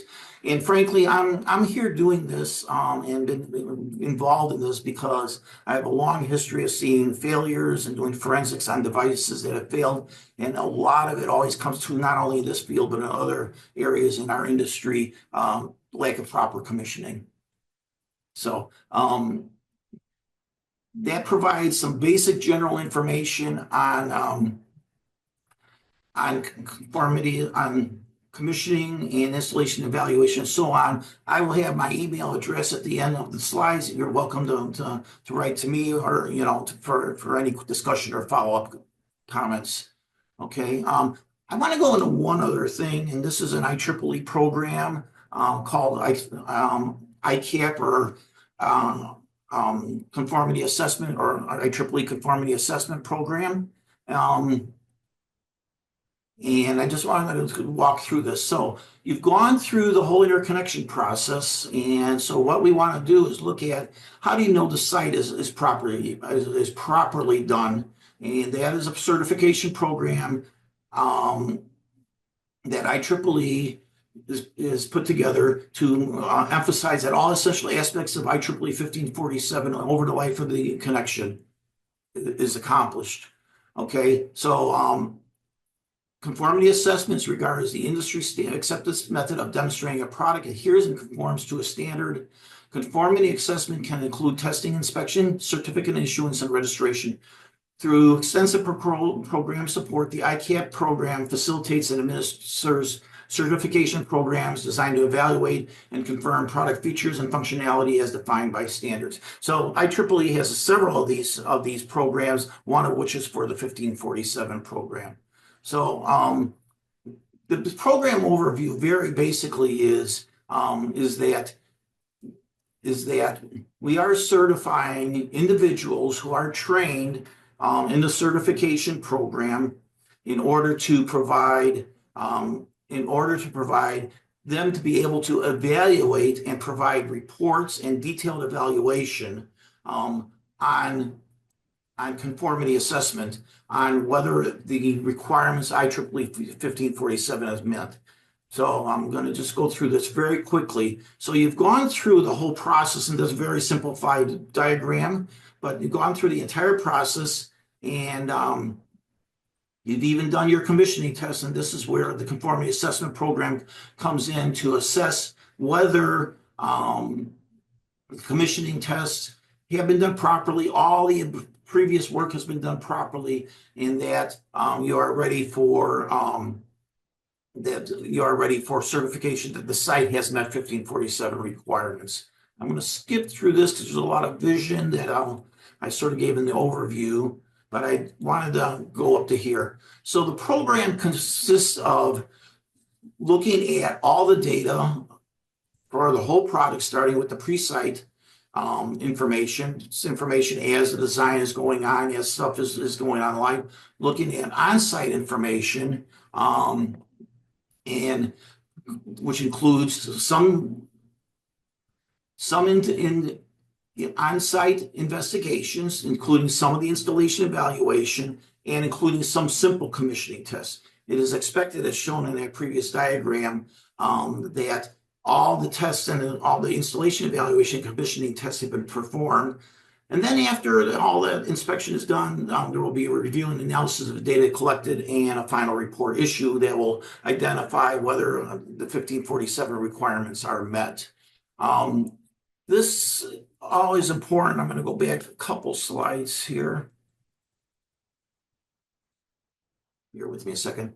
All this is important because once we get to this point, we want to make sure that we have met all the requirements of 1547 before the unit is up and running, to avoid the risk of any issues. Now, in all honesty, anytime I've gone and done a commissioning, it's taken, and conformity assessments taken multiple trips or multiple follow-up analysis because you don't meet the requirements, which tells me the importance of the conformity assessment program.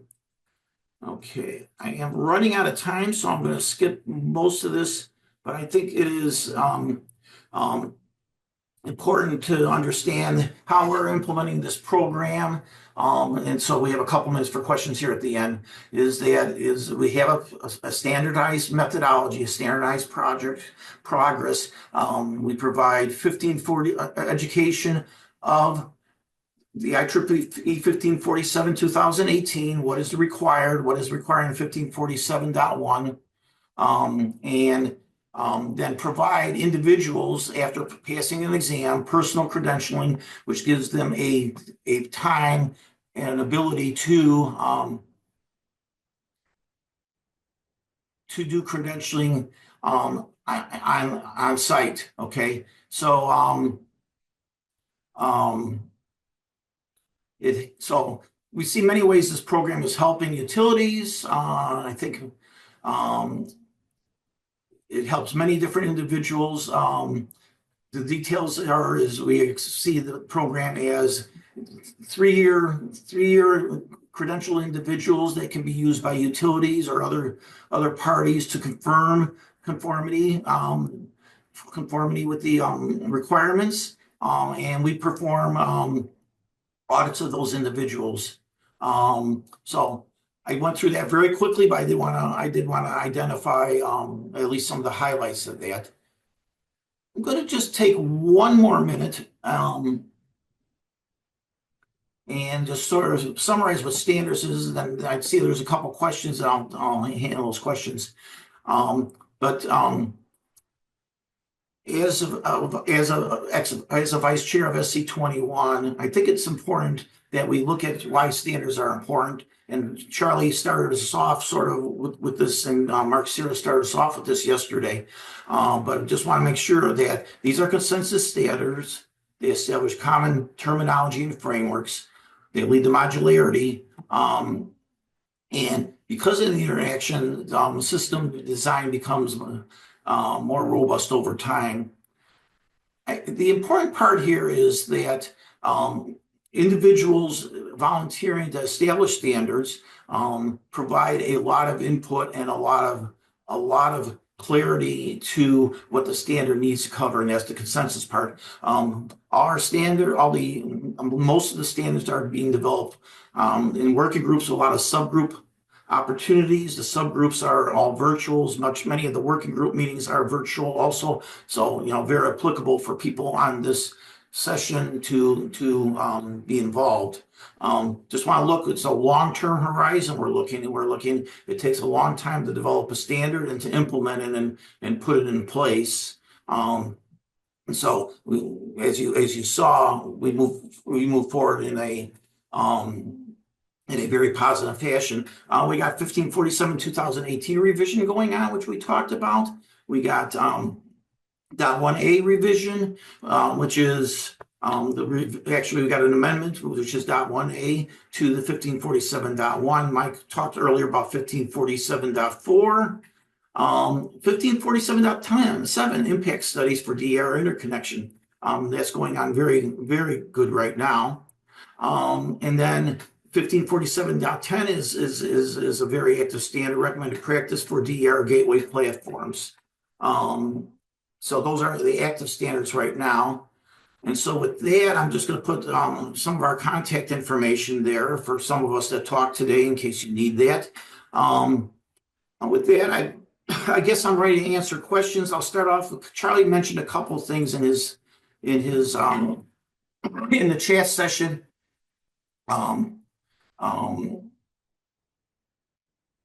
And I'll just read it, Charlie, unless you want to pipe in. Need for multiple visits to complete commissioning and conformity assessment is one driver to develop and certify 1547 certifiers based in Alaska. So yes, we have conformity assessment programs coming up where I would hope people that could be certifiers would join in. We have one session that will begin in August where it's a virtual session.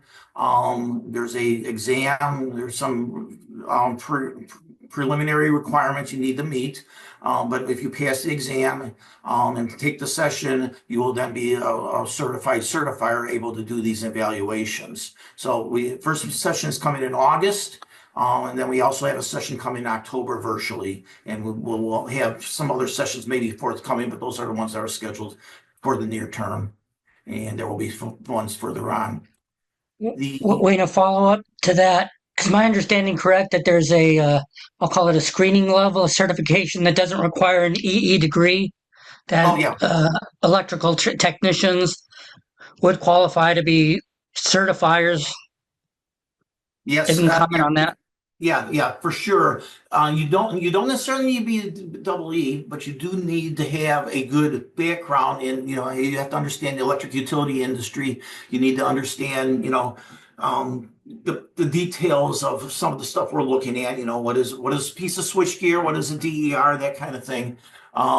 And the test is set up so that, and I will say it this way: I work with some very good techs, some very good electricians that could pass this test because they have the experience in such things, and I have some double E's that did not pass the test because they don't have the proper test experience. So, hope that answers your question, Charlie. Charlie's second question was utility staff and or third-party tech service providers. This is open for what the utility requirements will be, what the need is. So We have trained utility people, we have trained vendors, we have trained third-party technical people. So there's a wide variety. It's more of what is the need from a local utility standpoint, and what is the want in the local utility standpoint. Our vision is that it would be utility people and third-party vendors that can provide these services. We see parallels in other industries. Like in the building industry, where they have similar organizations doing similar type things. So hopefully that answers your question. Final input. Can anyone interested contact you directly for more info on ICAP? Yes, absolutely. My email address is right on the screen right now. So please contact me, and I would appreciate that. Mari, I think I'm up on time, but I'll be glad to take any questions. It's up to you. We have 1 minute. I don't see a question, but I'll ask one really quick. So I understand, a lot of these 1547.1 type tests, they require some specialized equipment, grid simulator, et cetera. I'm taking it that these, on-site in situ conformance tests don't require any special equipment. Is that correct? You just do it? That is true and false. I'll say it that way. Okay. A properly type tested device would not need any real specialized equipment. Okay.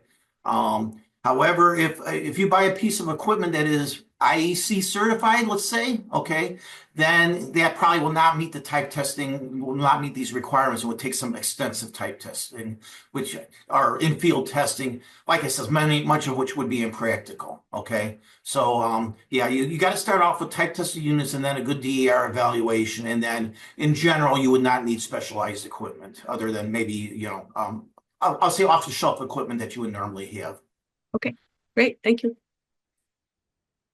Okay, I think we are top of the hour and we are done. Thank you very much, Wayne, for that tremendous amount of information. And please contact Wayne. We are looking at possibly this ICAP program up here. I'm starting, getting some folks certified. So please contact Wayne if you know or your entity might be interested in that. Okay, great. So that pretty much concludes our workshop, our fourth and final workshop. I wanted to add a couple plugs. Mike, who's leading the 1547.4, the unintentional island or intentional island, the microgrid one, is really looking for input from Alaska folks. Those of you who operate power systems. We have one participant, so far, but if anybody's interested, I or Charlie maybe will post a link where you can actually sign up, or if you don't want to do that, just send me an email and I can direct you directly to Charlie. Related is the 1547 revision, which is going to have some new categories that are going to be particularly relevant for Alaska, maybe not just remote, but also rail belt. So if you're interested in getting involved in that, there's another link for that. We will post those before we close out. And that revision again will be out in 2026. Okay, so just closing things. The recording of this workshop will be available on the Alaska Sustainable Energy Conference website at www.alaskasustainableenergy.com. And we will be sending out a short survey following the workshop, and we'd love your feedback. And you can access the survey by scanning the QR code that's on the screen right now with your smartphone, or by clicking the link in the chat.